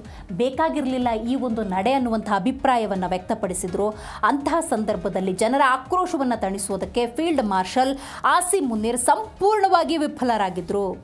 ಜೊತೆಗೆ ಜಾಗತಿಕ ಗಮನವನ್ನು ತಿರುಗಿಸೋದಕ್ಕೆ ಪಾಕ್ ಸೇನೆಯೇ ಐಸಿಸ್ಗೆ ಉಗ್ರರನ್ನು ದಾಳವಾಗಿ ಬಳಸಿಕೊಂಡು ಭಯೋತ್ಪಾದನೆಗೆ ಮತ್ತೆ ಪ್ರೋತ್ಸಾಹ ನೀಡುತ್ತೆ ಅಂತ ತಜ್ಞರು ವಿಶ್ಲೇಷಿಸುತ್ತಿದ್ದಾರೆ. ಬಟ್ ಅವತ್ತು ಕೇಂದ್ರ ಸರ್ಕಾರ ವಿಶೇಷವಾಗಿ ಏನು ಉಲ್ಲೇಖ ಮಾಡ್ತು ಅನ್ನೋದನ್ನು ಗಮನಿಸಬಹುದು. ಭಾರತದ ಹೆಣ್ಣು ಮಕ್ಕಳ ಸಿಂಧೂರವನ್ನು ಅಳಿಸಿದಂತಹ ಘಟನೆ ಅದು. ಆಪರೇಷನ್ ಸಿಂಧೂರ್ ಆಗತ್ತೆ. ಪಾಕಿಸ್ತಾನ ಭಾರತದ ಟಾರ್ಗೆಟ್ ಆಗಿತ್ತಾ? ಅದಕ್ಕೆ ದೇಶದ ಪ್ರಧಾನಿ ಸೇರಿದ ಹಾಗೆ ಭಾರತೀಯ ಸೇನೆ ಕೊಟ್ಟಂತಹ ಉತ್ತರ ನೋ ಅನ್ನುವಂಥ ಉತ್ತರವನ್ನು ಕೊಟ್ಟಿದ್ರು.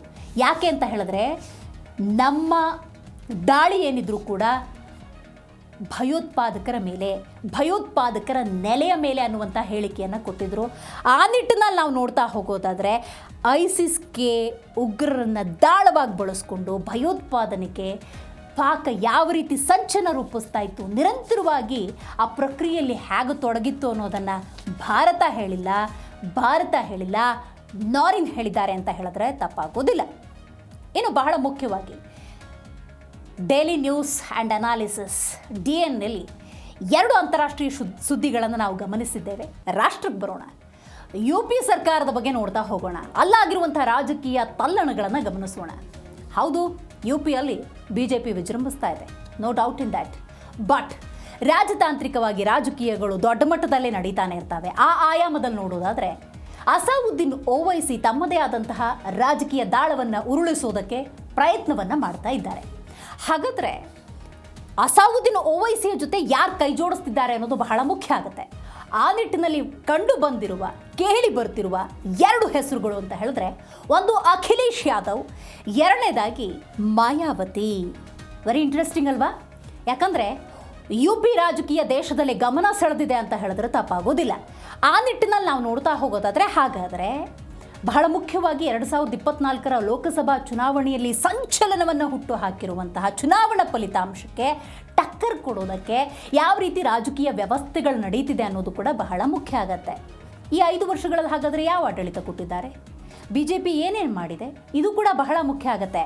ಜನ ಪ್ರಜ್ಞಾವಂತಿಕೆಯಿಂದ ತೆಗೆದುಕೊಳ್ಳುವಂತಹ ನಿರ್ಧಾರಗಳಿಗೆ ಈ ಕೆಲವೊಂದು ರಾಜಕೀಯ ಸ್ಟಂಟ್ಗಳು, ಸ್ಟ್ರಾಟಜಿಗಳು ಯಾವ ರೀತಿ ಪರಿಣಾಮವನ್ನು ಬೀರಬಹುದು ಅನ್ನೋದು ಕೂಡ ಅಷ್ಟೇ ಮುಖ್ಯ ಆಗುತ್ತೆ. ಆ ನಿಟ್ಟಿನಲ್ಲಿ UPಯಲ್ಲಿ ಕೊಟ್ಟಂತಹ ಯೋಜನೆಗಳು ಯಾವ ರೀತಿ ಇದೆ, UPಯಲ್ಲಿ ಏನೆಲ್ಲ ಬದಲಾವಣೆ ಆಗಿದೆ, ಡೆಫಿನೆಟ್ಲಿ ಆ ಮಾರ್ಕ್ಸ್ ಕಾರ್ಡ್ ಬೇಕಾಗುತ್ತೆ. ಆ ನಿಟ್ಟಿನಲ್ಲಿ ಯೋಗಿ ಸರ್ಕಾರದ ಸಾಧನೆಗಳ ಒಂದು ರಿಪೋರ್ಟನ್ನು ನಾವು ನೋಡ್ತಾ ಹೋಗೋಣ. ಅಂದರೆ ಇದುವರೆಗಿನ ಅವಧಿಯಲ್ಲಿ ಅವರು ಯಾವ ರೀತಿ ಕೆಲಸವನ್ನು ಮಾಡ್ಕೊಂಡು ಬಂದಿದ್ದಾರೆ, ಅಸಾವುದ್ದೀನ್ ಓವೈಸಿ, ಮಾಯಾವತಿ, ಅಖಿಲೇಶ್ ಒಂದಾದರೂ ಕೂಡ ಆ ಪ್ರಯತ್ನ ಫಲ ಕೊಡುತ್ತಾ ಇಲ್ವಾ ಅನ್ನುವ ಅನಾಲಿಸಿಸ್. ಇದು ರಾಜಕೀಯದ ಅನಾಲಿಸಿಸ್. ಕಾನೂನು ಸುವ್ಯವಸ್ಥೆ ಡೆಫಿನೆಟ್ಲಿ ಒಂದು ರಾಜ್ಯ ಅಂತ ಸಂದರ್ಭದಲ್ಲಿ ಬೇಕಾಗಿರೋದೇ ಆ ರಾಜಕೀಯ ವ್ಯವಸ್ಥೆ, ಕಾನೂನಿನ ಸುವ್ಯವಸ್ಥೆ. 0 ಟಾಲರೆನ್ಸ್ ಮೂಲಕ ಮಾಫಿಯಾ ಮತ್ತು ಗ್ಯಾಂಗ್ಸ್ಟರ್ಗಳ ಬುಡಕ್ಕೆ bulldozer. Of course very important. UP ಈ ಹಿಂದೆ ಹೇಗಿತ್ತು, ಯೋಗಿ ಆದಿತ್ಯನಾಥ್ ಬಂದ ನಂತರ ಏನಾಯಿತು ಅನ್ನುವಂಥ ಆಯಾಮದಲ್ಲಿ ಡೆಫಿನೆಟ್ಲಿ ಅಸಾವುದ್ದೀನ್ ಓವೈಸಿನೂ ನೋಡಿರ್ತಾರೆ, ಅಖಿಲೇಶ್ ಯಾದವ್ ಕೂಡ ನೋಡಿರ್ತಾರೆ, ಮಾಯಾವತಿ ಕೂಡ ನೋಡಿರ್ತಾರೆ. ಆದರೆ ತಾವು ತಮ್ಮ ಅಧಿಪತ್ಯವನ್ನು ಸಾಧಿಸಬೇಕು ಅನ್ನೋದಾದರೆ ಅದಕ್ಕೂ ಮೀರಿದ ಏನಾದರೂ ಸ್ಟ್ರಾಟಜಿಗಳನ್ನು ಅಪ್ಲೈ ಮಾಡಬೇಕು. ಆ ನಿಟ್ಟಿನಲ್ಲಿ ನಾವು ನೋಡ್ತಾ ಹೋಗೋದಾದರೆ AIMIM ಮುಖ್ಯಸ್ಥ ಅಸಾವುದ್ದೀನ್ ಓವೈಸಿ BJPಗೆ ಮಣ್ಣು ಮುಕ್ಕಿಸುವುದಕ್ಕೆ ತಮ್ಮದೇ ಆದಂತಹ ರಣತಂತ್ರಗಳನ್ನು ಹೆಣೆದಿದ್ದಾರೆ. ಅಖಿಲೇಶ್ ಯಾದವ್ ಮತ್ತು ಮಾಯಾವತಿ ಜೊತೆ ಕೈ ಜೋಡಿಸುವುದಕ್ಕೆ ತಾವು ಸಿದ್ಧ ಅಂತ ಓವೈಸಿ ಘೋಷಿಸಿರುವುದು ಕಮಲ ಪಾಳ್ಯಕ್ಕೆ ಒಂದು ರೀತಿ ನಡುಕವನ್ನು ಹುಟ್ಟಿಸಿದೆಯಾ, ಅಥವಾ BJP ನಾವು ಯಾವುದಕ್ಕೂ ರೆಡಿ ಅನ್ನುವಂಥ ಸಂದೇಶವನ್ನು ಕೊಡ್ತಿದ್ದಾರಾ ಅನ್ನೋದನ್ನು ನೋಡಬೇಕಾಗತ್ತೆ. ಎಕ್ಸ್ಪ್ರೆಸ್ ವೇಗಳ ರಾಜ್ಯ, ಪೂರ್ವಾಂಚಲ್, ಬಂದೇಲ್ಖಂಡ್ ಮತ್ತು ಗಂಗಾ ಎಕ್ಸ್ಪ್ರೆಸ್ ವೇಗಳ ಕ್ರಾಂತಿ. ಯಾಕಂದರೆ ಈ ಮಾರ್ಕ್ಸ್ ಕಾರ್ಡ್ ಬಹಳ ಮುಖ್ಯ ಆಗುತ್ತೆ, ರಿಪೋರ್ಟ್ ಕಾರ್ಡ್ ಅಂತ ನಾವು ಅದನ್ನು ಕರಿತೀವಿ. ಇನ್ನು ಆರ್ಥಿಕ ಪ್ರಗತಿಯ ವಿಷಯದಲ್ಲಿ ನೋಡೋದಾದರೆ ಗ್ಲೋಬಲ್ ಇನ್ವೆಸ್ಟರ್ ಸಮ್ಮಿಟ್ ಮೂಲಕ ಲಕ್ಷಾಂತರ ಕೋಟಿ ಹೂಡಿಕೆಯ ಆಕರ್ಷಣೆ. ಯೋಗಿ ಆದಿತ್ಯನಾಥ್ ಸರ್ಕಾರದಲ್ಲಿ ಆಗಿರುವಂತಹ ಮಹತ್ವದ ಬದಲಾವಣೆಗಳಿದು. ಇರೋದು ಯೋಗಿ ಆದಿತ್ಯನಾಥ್, ಧಾರ್ಮಿಕ ಆಯಾಮದಲ್ಲೂ ಕೂಡ ನೋಡಬೇಕಾಗತ್ತೆ. ಆ ನಿಟ್ಟಿನಲ್ಲಿ ನಾವು ನೋಡ್ತಾ ಹೋಗೋದಾದರೆ ಅಯೋಧ್ಯೆಯ ರಾಮ ಮಂದಿರ ಜೊತೆಗೆ ಕಾಶಿ ವಿಶ್ವನಾಥ ಕಾರಿಡಾರ್ಗಳ ಭವ್ಯ ಪುನರುತ್ಥಾನ which is +2 Yogi Adityanath are BJP ಅಂತ ಹೇಳಿದ್ರೆ ತಪ್ಪಾಗೋದಿಲ್ಲ. ಜಿಲ್ಲಾ ಉತ್ಪನ್ನ, ಪ್ರತಿ ಜಿಲ್ಲೆಯ ಸಾಂಪ್ರದಾಯಿಕ ಕಲೆಗಳಿಗೆ ಜಾಗತಿಕ ಮಾರುಕಟ್ಟೆ. ಹೌದು, ಉತ್ತರ ಪ್ರದೇಶದಲ್ಲಿ ಮುಖ್ಯಮಂತ್ರಿಯಾಗಿ ಯೋಗಿ ಆದಿತ್ಯನಾಥ್ ಸರ್ಕಾರ ತೆಗೆದುಕೊಂಡಿರುವಂಥ ನಿರ್ಣಯಗಳು ಯಾವ ರೀತಿ ಅನ್ನೋದು ಬಹಳ ಮುಖ್ಯ ಆಗುತ್ತೆ. ಹಾಗಾದರೆ ಅಸಾವುದ್ದೀನ್ ಓವೈಸಿ ಯಾವ ರೀತಿ ಪ್ಲಾನ್ ಮಾಡಿದ್ದಾರೆ, ಯಾವ ಸ್ಟ್ರಾಟಜಿನ ಇಲ್ಲಿ ಅಪ್ಲೈ ಮಾಡ್ತಾರೆ, ಮಾಯಾವತಿ ಅಖಿಲೇಶ್ ಯಾದವ್ ಇಲ್ಲಿ ಜೊತೆಯಾಗಿ ನಿಂತುಕೊಂಡ್ರೂ ಕೂಡ ಭದ್ರ ಬುನಾದಿಯನ್ನು ಹಾಕಿರುವಂಥ BJPಯನ್ನು ಶೇಕ್ ಮಾಡೋದಕ್ಕೆ ಸಾಧ್ಯವ. ಆ ಆಯಾಮದಲ್ಲಿ ನೋಡೋದಕ್ಕೆ ಮೈತ್ರಿ, ದ ಫಸ್ಟ್ ಪಾಯಿಂಟ್ ಈಸ್ ಮೈತ್ರಿ. ಅಖಿಲೇಶ್ ಯಾದವ್ ಮತ್ತು ಮಾಯಾವತಿ ಅವರ ಕೈ ಜೋಡಿಸಿ ಮೈತ್ರಿಯನ್ನು ಇಲ್ಲಿ ಸಾಧಿಸ್ಕೊಂಡ್ರೆ ಯಾವ ರೀತಿ BJPಯನ್ನು ರಾಜಕೀಯವಾಗಿ ಕಟ್ಟು ಹಾಕಬಹುದು ಅನ್ನುವಂಥ ಒಂದು ಅಜೆಂಡಾ ಅಂತ ಹೇಳಿದ್ರೆ ತಪ್ಪಾಗೋದಿಲ್ಲ. ವಿರೋಧ ಪಕ್ಷಗಳಿಗೆ ಪ್ರಾಮಾಣಿಕ ಆಸಕ್ತಿ ಇದ್ದರೆ ನಮ್ಮನ್ನು ಮೈತ್ರಿಗೆ ಸೇರಿಸ್ಕೊಳ್ಳಿ ಅಂತ AIMIM ಹೇಳ್ಕೊಂಡಿದೆ, ಅಥವಾ ಅಸಾವುದ್ದೀನ್ ಓವೈಸಿ ಹೇಳಿದ್ದಾರೆ. ಮುಸ್ಲಿಂ ಮತಗಳ ಧ್ರುವೀಕರಣದ ನೆಪವೊಡ್ಡಿ ನಮ್ಮನ್ನು ದೂರ ಇಡಬೇಡಿ ಅಂತ ಗುಡುಗಿದ್ದಾರೆ ಓವೈಸಿ. ಈಗ ಈ ಮಾತನ್ನು ಯಾರು ಹೇಳ್ತಾ ಇರೋದು? ಅಸಾವುದ್ದೀನ್ ಓವೈಸಿ. ಅಸಾವುದ್ದೀನ್ ಓವೈಸಿ ಯಾರು ಅಂತ ನೋಡೋದಾದರೆ ಧರ್ಮದ ಆಧಾರದಲ್ಲಿ ನೋಡೋದಾದರೆ ಮುಸಲ್ಮಾನ್ ಅಂತ ಕರೆಸ್ಕೊಳ್ತಾರೆ, ಅಥವಾ ಕರ್ನಾಟಕದ ಮಟ್ಟಿಗೆ ಹೇಳೋದಾದರೆ ಅಲ್ಪಸಂಖ್ಯಾತ ಸಮುದಾಯ ಅಂತ ಕರೆಸ್ಕೊಳ್ತಾರೆ. ಬಟ್ ಯೋಗಿ ಆದಿತ್ಯನಾಥ್ ಅಥವಾ BJPಯನ್ನು ಅಲ್ಲಿ ಕಟ್ಟಿ ಹಾಕಬೇಕು ಅನ್ನೋದಾದರೆ ಕೆಲವೊಂದು ಈ ಧರ್ಮದ ಕಾರಣಗಳನ್ನು ಇಟ್ಟು ದೂರ ಇಡುವಂಥ ಪ್ರಯತ್ನಗಳಾಗಬಾರ್ದು ಅನ್ನುವಂಥ ಸ್ಪಷ್ಟ ಸಂದೇಶವನ್ನು ಓವೈಸಿ ಇಲ್ಲಿ ರವಾನೆ ಮಾಡಿದ್ದಾರೆ. ಅದನ್ನೇ ಹೇಳಿದ್ದು, ಮುಸ್ಲಿಂ ಮತಗಳ ಧ್ರುವೀಕರಣದ ನೆಪವೊಡ್ಡಿ ನಮ್ಮನ್ನು ದೂರ ಇಡಬೇಡಿ, ಮೈತ್ರಿ ಬಲವಾಗಿದ್ದರೆ ಯಾವುದನ್ನು ಕೂಡ, ಯಾವ ರಾಜಕೀಯ ಪಟ್ಟನ್ನು ಕೂಡ ಹಾಕಬಹುದು ಅನ್ನುವಂಥ ಸ್ಪಷ್ಟ ಸಂದೇಶ. ಸೀಟು ಹಂಚಿಕೆ ಸೇರಿದಂತೆ ಎಲ್ಲ ಪ್ರಮುಖ ನಿರ್ಧಾರಗಳಿಗೆ ಮುಕ್ತ ಮನಸ್ಸಿನಿಂದ ಚರ್ಚಿಸಲು ಆಫರ್. ಸೀಟು ಹಂಚಿಕೆ ಸೇರಿದಂತೆ ಎಲ್ಲ ಪ್ರಮುಖ ನಿರ್ಧಾರಗಳಿಗೆ ಮುಕ್ತ ಮನಸ್ಸಿನಿಂದ ಚರ್ಚಿಸಲು ಆಫರ್ ಅನ್ನೋದು which is very good development. ಆ ಬದ್ಧತೆ ಆರಂಭದಿಂದ ಕೊನೆಯವರೆಗೂ ಇರಬೇಕಾಗತ್ತೆ. ಬಂಗಾಳದಲ್ಲಿ ಮಮತಾ ಬ್ಯಾನರ್ಜಿ ವಿರುದ್ಧ ವಾಗ್ದಾಳಿ ನಡೆಸಿದ ಹೈದರಾಬಾದ್ ಸಂಸದ, ವೆರಿ ಇಂಪಾರ್ಟೆಂಟ್ ಪಾಯಿಂಟ್ ಇದು. ಇನ್ನು ಪ್ಲಸ್ಸನ್ನೇನು ನೋಡಿದ್ವಿ, ಯೋಗಿ ಆದಿತ್ಯನಾಥ್ ಸರ್ಕಾರ ರಿಪೋರ್ಟ್ ಕಾರ್ಡ್ ಜೊತೆಗೆ ಅಸಾವುದ್ದೀನ್ ಓವೈಸಿ ಅವರ ಸ್ಟ್ರಾಟಜಿ, ಅಂದರೆ ಮಾಯಾವತಿ ಮತ್ತು ಅಲ್ಲಿ ಅಖಿಲೇಶ್ ಯಾದವ್ ಮೈತ್ರಿಯ ಮೂಲಕ BJPಯನ್ನು ಹಿಂಗೆ ಕಟ್ಟಿ ಹಾಕ್ಬೋದು ಅನ್ನುವಂಥ ಸ್ಟ್ರಾಟಜಿಯ ನಡುವೆ UPಯಲ್ಲಿ ಯೋಗಿ ಆದಿತ್ಯನಾಥ್ ಕೊಡ್ತಿರುವಂಥ ಸರ್ಕಾರದ ಆಡಳಿತದ ನಡುವೆ ಇರುವಂಥ ಕಳಂಕಗಳನ್ನು ನೋಡಬೇಕಾಗತ್ತೆ, ವಿಚ್ ಇಸ್ +2 ಈ ಮೈತ್ರಿ ಅಂತಲೇ ಹೇಳಬಹುದು. ದೇಣಿಗೆಯ ಕಳಂಕ ಇದೆ. ದೇಣಿಗೆಯ ಕಳಂಕ ಇಡೀ ರಾಷ್ಟ್ರ 10 ಕಡೆ ತಿರುಗಿ ನೋಡೋ ಹಾಗೆ ಮಾಡಿತ್ತು. ಆ ನಿಟ್ಟಿನಲ್ಲಿ ನಾವು ನೋಡ್ತಾ ಹೋಗೋದಾದರೆ ಈಗಾಗಲೇ SIT ರಚನೆ ಮಾಡಿರ್ಬೋದು, ಸತ್ಯಾಸತ್ಯತೆ ಹೊರಗೆ ಬರುತ್ತೆ ಅಂತ ಹೇಳಿರ್ಬೋದು. BJPಯವರು ಕೇಂದ್ರ ನಾಯಕರಿಂದ ಬಹುತೇಕ ಎಲ್ಲರೂ ಇದು ನಮಗೂ ಕೂಡ ನೋವಾಗಿದೆ, ಖಂಡನೀಯ, ಅಯೋಧ್ಯೆಯ ರಾಮ ಮಂದಿರದ ಹುಂಡಿ ಕಳ್ಳತನ ಅನ್ನೋದನ್ನು ಒಪ್ಕೊಳ್ಳೋದಕ್ಕೆ ಸಾಧ್ಯ ಇಲ್ಲ ಅಂದರೆ ಅವ್ರು ಯಾರು? ಕೋಟೆಲ್ಲ ಕೊಳ್ಳೆ ಹೊಡೆದ ಮೇಲೆ ಈಗ ಬೀಗ ಹಾಕ್ತೀನಿ ಅಂದರೆ ಒಪ್ಪಿಕೊಳ್ಳುವಂಥ ಸ್ಥಿತಿಯಲ್ಲಿ ನಾವಿಲ್ಲ ಅನ್ನುವಂಥ ಸಂದೇಶವನ್ನು ಈ ಮೈತ್ರಿ ರವಾನೆ ಮಾಡಬಹುದು, which is very -2 Yogi Adityanath are BJP. Rama ಮಂದಿರದ ಹುಂಡಿ ಹಣ ಎಣಿಕೆಯಲ್ಲಿ ಕೋಟ್ಯಾಂತರ ರೂಪಾಯಿ ಲೂಟಿಯಾಗಿದೆ. ಟ್ರಸ್ಟ್ ಮಾಜಿ ಕಾರ್ಯದರ್ಶಿ ಚಂಪತ್ ರಾಯ್ ಆಪ್ತ ಸೇರಿದಂತೆ 8 ಮಂದಿಯ ಬಂಧನವಾಗಿದೆ. 3 ರಿಂದ 7.5 ಕೋಟಿ ರೂಪಾಯಿ ಹಣ ದುರುಪಯೋಗ ಆಗಿರುವುದನ್ನು ಈಗಾಗಲೇ SIT ಪತ್ತೆ ಹಚ್ಚಿದೆ. ಯಾರು ಆ SITಯನ್ನು ರಚನೆ ಮಾಡಿದ್ದು? ಇದೇ ಯೋಗಿ ಆದಿತ್ಯನಾಥ್. BJPಯ ಝೀರೋ ಟಾಲರೆನ್ಸ್ ಇಮೇಜಿಗೆ ಭಾರಿ ಹೊಡೆತವನ್ನು ಕೊಟ್ಟಿದೆ ಈ ದೇಣಿಗೆಯ ಆರೋಪ. ಹಾಗಾಗಿ ಧರ್ಮದ ಹೆಸರಿನಲ್ಲಿ ಭ್ರಷ್ಟಾಚಾರ ಅನ್ನುವಂಥ ವಿಚಾರ ಏನಿದೆ ಅದು ನಿಜಕ್ಕೂ ಕೂಡ ಯೋಗಿ ಸರ್ಕಾರವನ್ನು ನಡುಗಿಸುತ್ತೆ ಅಂತ ಹೇಳಿದ್ರೆ ತಪ್ಪಾಗೋದಿಲ್ಲ. ಯಾಕೆ ಅಂತ ಹೇಳಿದ್ರೆ ಬಹಳ ಮುಖ್ಯವಾಗಿ ದೇಶದಲ್ಲಿ BJP ಅಧಿಕಾರದ ಚುಕ್ಕಾಣಿಯನ್ನು ಹಿಡಿಯುತ್ತೆ ಅನ್ನೋದಾದರೆ ಅದು ಧರ್ಮದ ಆಧಾರದಲ್ಲಿ ಅನ್ನೋದು ಓಪನ್ ಸೀಕ್ರೆಟ್. ಆ ಆಯಾಮದಲ್ಲಿ ಅದೇ ಧರ್ಮದ ವಿಚಾರವನ್ನು ಧರ್ಮವನ್ನಿಟ್ಟುಕೊಂಡು ಭ್ರಷ್ಟಾಚಾರ ಅನ್ನುವಂತಹ ಅಜೆಂಡಾವನ್ನು ಮೈತ್ರಿ ಪಕ್ಷಗಳು ಜನರ ಮುಂದಿಟ್ಟರೆ ಅದನ್ನು ಅಕ್ಸೆಪ್ಟ್ ಮಾಡುವಂಥ ಚಾನ್ಸಸ್ ಆರ್ ಮೋರ್ ಅನ್ನುವಂತಹ ಸಂದೇಶ. ಇನ್ನು ಆಡಳಿತ ವಿರೋಧಿ ಅಲೆ ಅನ್ನೋದು BJPಗೆ ಮೈನಸ್ ಆಗ್ಬೋದಾ ಅನ್ನುವಂತಹ ಆಯಾಮದಲ್ಲಿ ನೋಡಬೇಕಾಗತ್ತೆ. ಯಾವುದೇ ಆಗಿರಲಿ, ಯಾರೇ ಆಗಿರಲಿ, ಯಾವ ರಾಜಕೀಯ ವ್ಯವಸ್ಥೆಯೇ ಆಗಿರಲಿ, 5 ವರ್ಷ ವಿಚ್ ಇಸ್ ಟಾಲರೇಬಲ್, ಅರಗಿಸಿಕೊಳ್ಳಬಹುದು. ಮಗದೊಮ್ಮೆ ಪ್ರಧಾನಿ ನರೇಂದ್ರ ಮೋದಿ ದೇಶದ ಪ್ರಧಾನಿಯಾಗಿದ್ದಾರೆ. ಮಗದೊಮ್ಮೆ ದೇಶದಲ್ಲಿ ಆಡಳಿತ ಚುಕ್ಕಾಣಿಯನ್ನು BJP ಹಿಡಿದಿದೆ. ಸಹಜವಾಗಿ ಹಲವಾರು ಹಗರಣಗಳು ಹೊರಗೆ ಬರ್ತಾ ಇದೆ. ಆ ಹಲವಾರು ಹಗರಣಗಳಿಗೆ ಸಂಬಂಧಪಟ್ಟಂತೆ ಟೀಕೆ ಟಿಪ್ಪಣಿಗಳು ಕೂಡ ಹೆಚ್ಚಾಗಿದೆ. ಲೋಕಸಭಾ ಚುನಾವಣೆಯ ಸೋಲು BJP ಪಾಲಿಗೆ ಅತಿ ದೊಡ್ಡ ವೇಕಪ್ ಕಾಲ್. ಇನ್ನು ಅಯೋಧ್ಯೆ ಅಭಿವೃದ್ಧಿ ಹೆಸರಿನಲ್ಲಿ ಸ್ಥಳೀಯರ ಆಸ್ತಿ ಹರಣಕ್ಕೆ ಜನರ ತೀವ್ರ ಆಕ್ರೋಶ. ನಿರುದ್ಯೋಗ ಮತ್ತು ಪದೇ ಪದೇ ನಡೀತಾ ಇರುವಂತಹ ಪೇಪರ್ ಲೀಕ್ನಿಂದ ಯುವಕರ ಆಕ್ರೋಶ ಸ್ಫೋಟಗೊಂಡಿದೆ. ಡೆಫಿನೆಟ್ಲಿ ಯಾಕಂತ ಹೇಳಿದ್ರೆ ಜನರ ದೃಷ್ಟಿಯಿಂದ ನೋಡೋದಾದರೆ, ದೇಶದ ಅಭಿವೃದ್ಧಿಯ ದೃಷ್ಟಿಯಿಂದ ನೋಡೋದಾದರೆ ಕೆಲವೊಮ್ಮೆ ಅರಗಿಸಿಕೊಳ್ಳಲಾಗದಂಥ ಕಹಿ ಸತ್ಯಗಳನ್ನು ಜನ ಪ್ರಶ್ನೆ ಮಾಡ್ತಾ ಇದ್ದಾರೆ.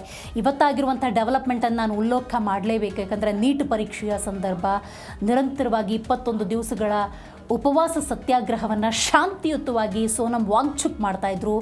ಅಲ್ಲಾಗಿರುವಂಥ ಲಾಠಿ ಪ್ರಹಾರ ನಿಜಕ್ಕೂ ಕೂಡ ಭಾರತೀಯ ವಿದ್ಯಾರ್ಥಿಗಳೇ ತಲೆ ತಗ್ಗಿಸುವಂಥ ಸನ್ನಿವೇಶ ಆಗಿರೋದ್ರಿಂದಾಗಿ ದೇಶದಲ್ಲಿ ಆ ಆಡಳಿತ ವಿರೋಧಿ ಅಲೆ ಅನ್ನೋದು ಡೆಫಿನೆಟ್ಲಿ UPಯಲ್ಲಿ ಕೂಡ ಪರಿಣಾಮವನ್ನು ಬೀರಬಹುದು. ವಿಪಕ್ಷಗಳ ಒಗ್ಗಟ್ಟು BJPಗೆ ದಿಗ್ಬಂಧನ. ಅಫ್ಕೋರ್ಸ್ ದೇಶದಲ್ಲಿ ಪ್ರಬಲ ಪ್ರತಿಪಕ್ಷ ಇಲ್ಲ ಅಂತ BJPಯವರು ಇಷ್ಟು ವರ್ಷ ಹೇಳ್ಕೊಬಂದರು. ಆದರೆ ಇವತ್ತು BJP ಎಲ್ಲ NDA ಆಗಿದ್ದಾರೆ.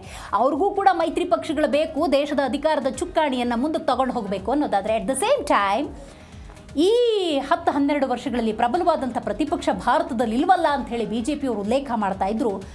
ತೆರೆಮರೆಯಲ್ಲಿ INDIA ಇರಬಹುದು, ಇತರ ಪಕ್ಷಗಳು ಯಾವ ರೀತಿ ಒಗ್ಗೂಡಿಸಿಕೊಂಡು BJPಯನ್ನು ಅಥವಾ NDAಯನ್ನು ಕಟ್ಟಿ ಹಾಕೋದಕ್ಕೆ ತಮ್ಮದೇ ಆದಂಥ ರಣತಂತ್ರವನ್ನು ಹೂಡ್ತಾ ಇದೆ ಅನ್ನೋದನ್ನು ಅಲ್ಲಗಳೆಯುವಂತಿಲ್ಲ. ಆ ಆಯಾಮದಲ್ಲಿ ನೋಡೋದಾದರೆ ಸಮಾಜವಾದಿ ಪಕ್ಷವೇ ಈಗ BJPಗೆ ಅತಿ ದೊಡ್ಡ ಪರ್ಯಾಯ ಶಕ್ತಿಯಾಗಿ ಗೋಚರಿಸಿರುವಂಥದ್ದು. ಇನ್ನು ಕಾಂಗ್ರೆಸ್ ಜೊತೆಗಿನ ಮೈತ್ರಿಯಿಂದ ಅಖಿಲೇಶ್ ಯಾದವ್ ಬಲ ಮತ್ತಷ್ಟು ವಿಸ್ತರಣೆ. ಇನ್ನು ಮಾಯಾವತಿಯ BSP ಮೇಲೆ ಸಾಂಪ್ರದಾಯಿಕ ದಲಿತ ಮತಗಳ ಹಿಡಿತ ಸಡಿಲಗೊಂಡಿದೆ. ಇನ್ನು OIC ಮೈತ್ರಿಗೆ ಅಖಿಲೇಶ್ ಒಪ್ಪಿದ್ರೆ BJP ಪರ ಮುಸ್ಲಿಮೇತರ ಮತಗಳ ಧ್ರುವೀಕರಣದ ಭೀತಿ ಇದೆ. ಮತ ವಿಭಜನೆಯನ್ನು ತಡೆಯೋದಕ್ಕೆ ವಿರೋಧ ಪಕ್ಷಗಳ ನಡುವೆ ಮಹಾಯುದ್ಧವೇ ನಡೀತಾ ಇದೆ. ಮತ ವಿಭಜನೆಯನ್ನು ತಡೆಯೋದಕ್ಕೆ ನಡೀತಾ ಇರುವಂಥ ಬದಲಾವಣೆಗಳಿದು. ಸೊ UP ರಾಜಕೀಯ ವ್ಯವಸ್ಥೆಯನ್ನು ನಾವು ನೋಡ್ತಾ ಹೋಗೋದಾದರೆ ಬಹಳ ಮುಖ್ಯವಾಗಿ ಆಗಿರುವಂಥ ಮೇಜರ್ ಡೆವಲಪ್ಮೆಂಟ್ಸ್ ಇದ್ದು, ನೋಡಬೇಕು ಮುಂದೇನಾಗುತ್ತೆ ಅಂತ ಹೇಳಿ. ಸೊ DNA ಮುಂದಿನ ಪ್ರಮುಖ ಸುದ್ದಿಯನ್ನು ನೋಡ್ತಾ ಹೋಗೋದಾದರೆ, ಅಫ್ಕೋರ್ಸ್ ವಿಶ್ವದಾದ್ಯಂತ ಕ್ರೇಜನ್ನು ಹೆಚ್ಚು ಮಾಡಿರುವಂತಹ FIFA ವಿಶ್ವಕಪ್ ಫುಟ್ಬಾಲ್ ಸುದ್ದಿಯನ್ನು ನಿಮ್ಮ ಮುಂದೆ ಇಡ್ತಾ ಇದ್ದೀವಿ. ಸ್ಪೇನ್ ಇವತ್ತು 16 ವರ್ಷಗಳ ನಂತರ ತನ್ನ ಆಸೆಯನ್ನು ಜೀವಂತ ಮಾಡಿಕೊಂಡಿದೆ. ಅಫ್ಕೋರ್ಸ್ ಡೆಫಿನೆಟ್ಲಿ ಸುದೀರ್ಘವಾದಂಥ 48 ತಂಡಗಳ ಆಟ ಇದು. ಅಂತಿಮವಾಗಿ ಸ್ಪೇನ್ ಇವತ್ತು ರಾರಾಜಿಸುತ್ತೆ ಅನ್ನೋದಾದರೆ ಅಲ್ಲಿ ಕ್ರೀಡಾಪಟುಗಳ ಕ್ರೀಡಾಸಕ್ತಿ ಇರ್ಬೋದು. FIFA ವಿಶ್ವಕಪ್ಪನ್ನು ನೇರವಾಗಿ ಡಿಜಿಟಲ್ ಮಾಧ್ಯಮದ ಮೂಲಕ ಕಣ್ತುಂಬಿಕೊಳ್ಳಂತಹ ಅಭಿಮಾನಿಗಳ ಉತ್ಸಾಹ ಒಂದು ಕಡೆ. ಆದರೆ ಈಗ ಫುಟ್ಬಾಲ್ ಲೋಕಕ್ಕೆ ಸ್ಪ್ಯಾನಿಷ್ ಸುಲ್ತಾನ್ ಅನ್ನುವಂತಹ ಒಂದಷ್ಟು ಅಭಿಮಾನದ ಹೇಳಿಕೆಗಳು ಕೂಡ ಕೇಳಿ ಬರ್ತಾ ಇದೆ. ಅದ್ರ ಬಗ್ಗೆ ನಾವು ಡೀಟೇಲ್ ಆಗಿ ನೋಡ್ತಾ ಹೋಗಬೇಕಾಗತ್ತೆ. ಯಾಕಂದರೆ FIFA ವಿಶ್ವಕಪ್ ಇದು ಫುಟ್ಬಾಲ್ ಕ್ರೇಜ್ ವಿಶ್ವದಾದ್ಯಂತ ಹೆಚ್ಚಾಗಿರುವಂಥದ್ದು. 2010 ನಂತರ ನಾನು ಆಗಲೇ ಉಲ್ಲೇಖ ಮಾಡಿದೆ, 16 ವರ್ಷಗಳ ಸುದೀರ್ಘ ಕಾಯುವಿಕೆ ಇದು. ಆ ಕಾಯುವಿಕೆಯ ನಂತರ ವಿಶ್ವ ಚಾಂಪಿಯನ್ ಪಟ್ಟಕ್ಕೇರಿದೆ ಸ್ಪೇನ್ ತಂಡ. ಫೈನಲ್ನಲ್ಲಿ ಹಾಲಿ ಚಾಂಪಿಯನ್ ಅರ್ಜೆಂಟೀನಾಗೆ 1-0 ಅಂತರದ ಶಾಕನ್ನು ಇಲ್ಲಿ ಸ್ಪೇನ್ ನೀಡಿದೆ. ಟೂರ್ನಿಯ ಉದ್ದಕ್ಕೂ ಕೇವಲ 1 ಗೋಲು ಬಿಟ್ಟುಕೊಟ್ಟು ಡಿಫೆನ್ಸ್ ಮ್ಯಾಜಿಕ್ ಮಾಡಿದ್ದಾರೆ ಚಾಂಪಿಯನ್ನರು. ಹೌದು, ವಿಶ್ವ ಫುಟ್ಬಾಲ್ ಸಾಮ್ರಾಜ್ಯಕ್ಕೆ ಈಗ ಹೊಸ ಅಧಿಪತಿಯ ಪಟ್ಟಾಭಿಷೇಕವಾಗಿದೆ. ನ್ಯೂಜೆರ್ಸಿಯ ಮೈದಾನದಲ್ಲಿ ನಡೆದಂತಹ ರೋಚಕ ಹೋರಾಟದಲ್ಲಿ ಅರ್ಜೆಂಟೀನಾದ ಮ್ಯಾಜಿಕ್ ಮಣ್ಣುಮುಕ್ತ. 16 ವರ್ಷಗಳ ಸುದೀರ್ಘ ಕಾಯುವಿಕೆಯ ನಂತರ ಸ್ಪೇನ್ಗೆ ವಿಶ್ವದ ನೂತನ ಸಾಮ್ರಾಟನಾಗಿ ಹೊರಹೊಮ್ಮಿದ್ದಾದರೂ ಹೇಗೆ? ಒಂದೆಡೆ ಚಾಂಪಿಯನ್ ಪಟ್ಟಕ್ಕೇರಿದ ಸ್ಪೇನ್ ಆಟಗಾರರ ಸಂಭ್ರಮ, ಮಗದೊಂದು ಕಡೆ ಇಡೀ ಕ್ರೀಡಾ ಜಗತ್ತೇ ಆರಾಧಿಸುವಂತಹ ಲಿಯೋನೆಲ್ ಮೆಸ್ಸಿ ಮಗುವಿನಂತೆ ಬಿಕ್ಕಿ ಆಗ್ತಿದ್ದಾರೆ. ಇಷ್ಟೇ ಅಲ್ಲ, ಟ್ರೋಫಿ ವಿತರಣೆಯ ವೇಳೆ ಅಮೆರಿಕ ಅಧ್ಯಕ್ಷ ಡೊನಾಲ್ಡ್ ಟ್ರಂಪ್ ಮಾಡಿದ ಆ ಎಡವಟ್ಟೇನು? ವಿಶ್ವಕಪ್ ಫೈನಲ್ನ ಎಲ್ಲ ಇಂಟ್ರೆಸ್ಟಿಂಗ್ ಸಮಾಚಾರಗಳನ್ನು ನೋಡ್ತಾ ಹೋಗೋದಾದರೆ, ಮೊದಲನೇದಾಗಿ ನೀವು ಗಮನಿಸಿದ್ದೀರಿ, ಸ್ಪೇನ್ ತಂಡ ವಿಜೃಂಭಿಸಿದೆ. ಹಾಲಿ ಚಾಂಪಿಯನ್ ಅರ್ಜೆಂಟೀನಾಗೆ 1-0 ಅಂತರದ ಶಾಕನ್ನು ಸ್ಪೇನ್ ನೀಡಿದೆ. ಟೂರ್ನಿಯ ಉದ್ದಕ್ಕೂ ಕೇವಲ 1 ಗೋಲು ಬಿಟ್ಟುಕೊಟ್ಟು ಡಿಫೆನ್ಸ್ ಮ್ಯಾಜಿಕ್ ಮಾಡಿದ್ದಾರೆ ಚಾಂಪಿಯನ್ನರು. 106ನೇ ನಿಮಿಷದಲ್ಲಿ ಫೆರಾನ್ ಟೊರೆಸ್ ಸಿಡಿಸಿದಂಥ ಗೋಲು ಸ್ಪೇನ್ ಪಾಲಿಗೆ ಸಂಜೀವಿನಿಯಾಗಿತ್ತು. 650ನೇ ನಿಮಿಷಗಳ ಕಾಲ ಗೋಲು ಬಿಟ್ಟುಕೊಡದೆ ಸಾರ್ವಜನಿಕ ದಾಖಲೆಯನ್ನು ಒನೈ ಸಿಮೋನ್ ಬರೆದಿದ್ದಾರೆ. ಆದರೆ ಇಂತಹ ಕ್ರೀಡೆಗಳು ಅಂದಾಗ ಈ ಫುಟ್ಬಾಲ್ ಮ್ಯಾಚ್ ಇರಬಹುದು, ಅದು ಯಾವ ರೀತಿ ಮಾಡುತ್ತೆ ಅನ್ನೋದಕ್ಕೊಂದು ಎಕ್ಸಾಂಪಲ್ ಇದೆ. ಯಾಕಂತ ಹೇಳಿದ್ರೆ ಲಿಯೋನಲ್ ಮೆಸ್ಸಿಗೆ ವಿಶ್ವದಾದ್ಯಂತ ಫ್ಯಾನ್ಸ್ ಇದ್ದಾರೆ, ಅಭಿಮಾನಿಗಳಿದ್ದಾರೆ. ಆದರೆ ಒಂದು ಭಾವನಾತ್ಮಕ ಸನ್ನಿವೇಶಕ್ಕೂ ಕೂಡ ಈ ಫುಟ್ಬಾಲ್ ಅಥವಾ ಈ ಕ್ರೀಡಾಂಗಣ ಸಾಕ್ಷಿಯಾಯಿತು ಅಂತ ಹೇಳಿದ್ರೆ ತಪ್ಪಾಗೋದಿಲ್ಲ. ಬಿಕ್ಕಿ ಆಗ್ತಿದ್ದಾರೆ ಲಿಯೋನೆಲ್ ಮೆಸ್ಸಿ. ಆ ಸನ್ನಿವೇಶವನ್ನು ನೋಡೋದಕ್ಕೆ ಸ್ವತಃ ಅವರ ಅಭಿಮಾನಿಗಳು ಕೂಡ ಕಣ್ಣೀರಿಡುವಂತಹ ಸನ್ನಿವೇಶ ನಿರ್ಮಾಣ ಆಗಿತ್ತು.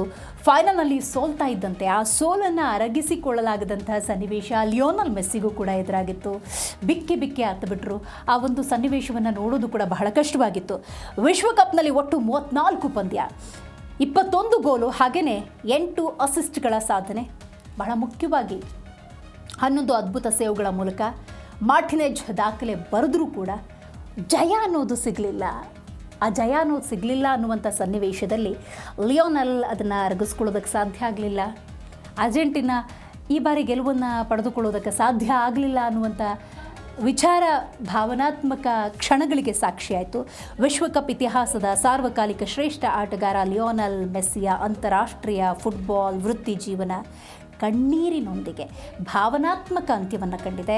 39ರ ಹರೆಯ ಕೊನೆಯ ವಿಶ್ವಕಪ್ ಫೈನಲ್ ಪಂದ್ಯದಲ್ಲಿ ಗೆದ್ದೇ ಗೆಲ್ತಾರೆ, ಅರ್ಜೆಂಟೀನಾವನ್ನು ವಿಜೃಂಭಿಸುವಂತೆ ಮಾಡ್ತಾರೆ ಎನ್ನುವಂತಹ ಆ ಒಂದು ಕನಸಾಗಿ ಉಳಿತು. ಯಾಕಂದರೆ ಇದು ಕಡೆಯ ಪಂದ್ಯವಾಗಿತ್ತು. ಹಾಗಾದರೆ ಫಿಫಾ ವಿಶ್ವಕಪ್ ಅಂದಾಗ ಫಿಫಾ ವಿಶ್ವಕಪ್ನ ದಾಖಲೆಗಳು ಕೂಡ ಇಂಪಾರ್ಟೆಂಟ್ ಆಗುತ್ತೆ. ಆರಂಭದಲ್ಲಿ ನೀವು ಗಮನಿಸಿದ್ದೀರಿ, ವಿಶ್ವಕಪ್ ಫುಟ್ಬಾಲ್ ಅಂದಾಗ ವಿಶ್ವದಾದ್ಯಂತ ಅಭಿಮಾನಿಗಳಿದ್ದಾರೆ. ಈ ಪಂದ್ಯಗಳು ಹೇಗೆ ನಡೆಯುತ್ತೆ ಅನ್ನೋದಾದರೆ ಆರಂಭದಲ್ಲಿ ನೀವು ಗಮನಿಸಿದ್ದೀರಿ, 48 ತಂಡಗಳಿರ್ತವೆ. ಹಂತ ಹಂತವಾಗಿ ಫುಟ್ಬಾಲ್ನ ಮ್ಯಾಚ್ ನಡೆಯುವಂಥದ್ದು. ಅಂತಿಮವಾಗಿ ಗೆಲುವನ್ನು ಸ್ಪೇನ್ ಪಡ್ಕೊಂಡ್ರೂ ಕೂಡ ಹಲವು ಸಾರ್ವಕಾಲಿಕ ಸಾಧನೆಗಳಿಗೆ ಈ ಮ್ಯಾಚ್, ಈ ಪಂದ್ಯಾವಳಿ ಸಾಕ್ಷಿಯಾಗಿದೆ ಅಂತ ಹೇಳಿದ್ರೆ ತಪ್ಪಾಗೋದಿಲ್ಲ. ಗೋಲ್ಡನ್ ಬಾಲ್ ಪ್ರಶಸ್ತಿಯನ್ನು ರೋಡ್ರಿ ಪಡ್ಕೊಂಡಿದ್ದಾರೆ. ಹೌದು, ಈ ಫಿಫಾ ವಿಶ್ವಕಪ್ 2026ರ ದಾಖಲೆಗಳನ್ನು ಒಂದೊಂದಾಗಿ ನಾವು ನೋಡ್ತಾ ಹೋಗೋದಾದರೆ ಸಿಲ್ವರ್ ಬಾಲ್ ಪ್ರಶಸ್ತಿಯನ್ನು ವಿಶೇಷವಾಗಿ ಲಿಯೋನಲ್ ಮೆಸ್ಸಿ ಪಡ್ಕೊಂಡಿದ್ದಾರೆ. ಜೊತೆಗೆ ಕಂಚಿನ ಬಾಲ್ ಪ್ರಶಸ್ತಿಯನ್ನು ಪಡೆದುಕೊಂಡಂತಹ ಕ್ರೀಡಾಪಟು ಕೈಲಿಯನ್ ಎಂಬಾಪೆ, ಜೊತೆಗೆ ಗೋಲ್ಡನ್ ಶೂ ಪ್ರಶಸ್ತಿಯನ್ನು ಕೈಲಿಯನ್ ಎಂಬಾಪೆಯೇ ಪಡ್ಕೊಂಡಿದ್ದಾರೆ. ಸಿಲ್ವರ್ ಶೂ ಪ್ರಶಸ್ತಿ ಲಿಯೋನಲ್ ಮೆಸ್ಸಿ ಪಾಲಿಗೆ ಹೋಗಿದೆ. ಜೊತೆಗೆ ಕಂಚಿನ ಶೂ ಪ್ರಶಸ್ತಿ ಅರ್ಲಿಂಗ್ ಹಾಲೆಂಡ್ಗೆ ಹೋಗಿದೆ. ಅತ್ಯುತ್ತಮ ಯುವ ಆಟಗಾರ ಪ್ರಶಸ್ತಿ ಪೌ ಕುಬಾರ್ಸಿಗೆ ಹೋಗಿದೆ. ಗೋಲ್ಡನ್ ಗ್ಲೌ ಪ್ರಶಸ್ತಿ ಒನೈ ಸೈಮೋನ್ಗೆ ಹೋಗಿದೆ. ಫಿಫಾ ಫೇರ್ ಪ್ಲೇ ಪ್ರಶಸ್ತಿ ನೆದರ್ಲ್ಯಾಂಡ್ಸ್ ಪಡೆದುಕೊಂಡಿದೆ.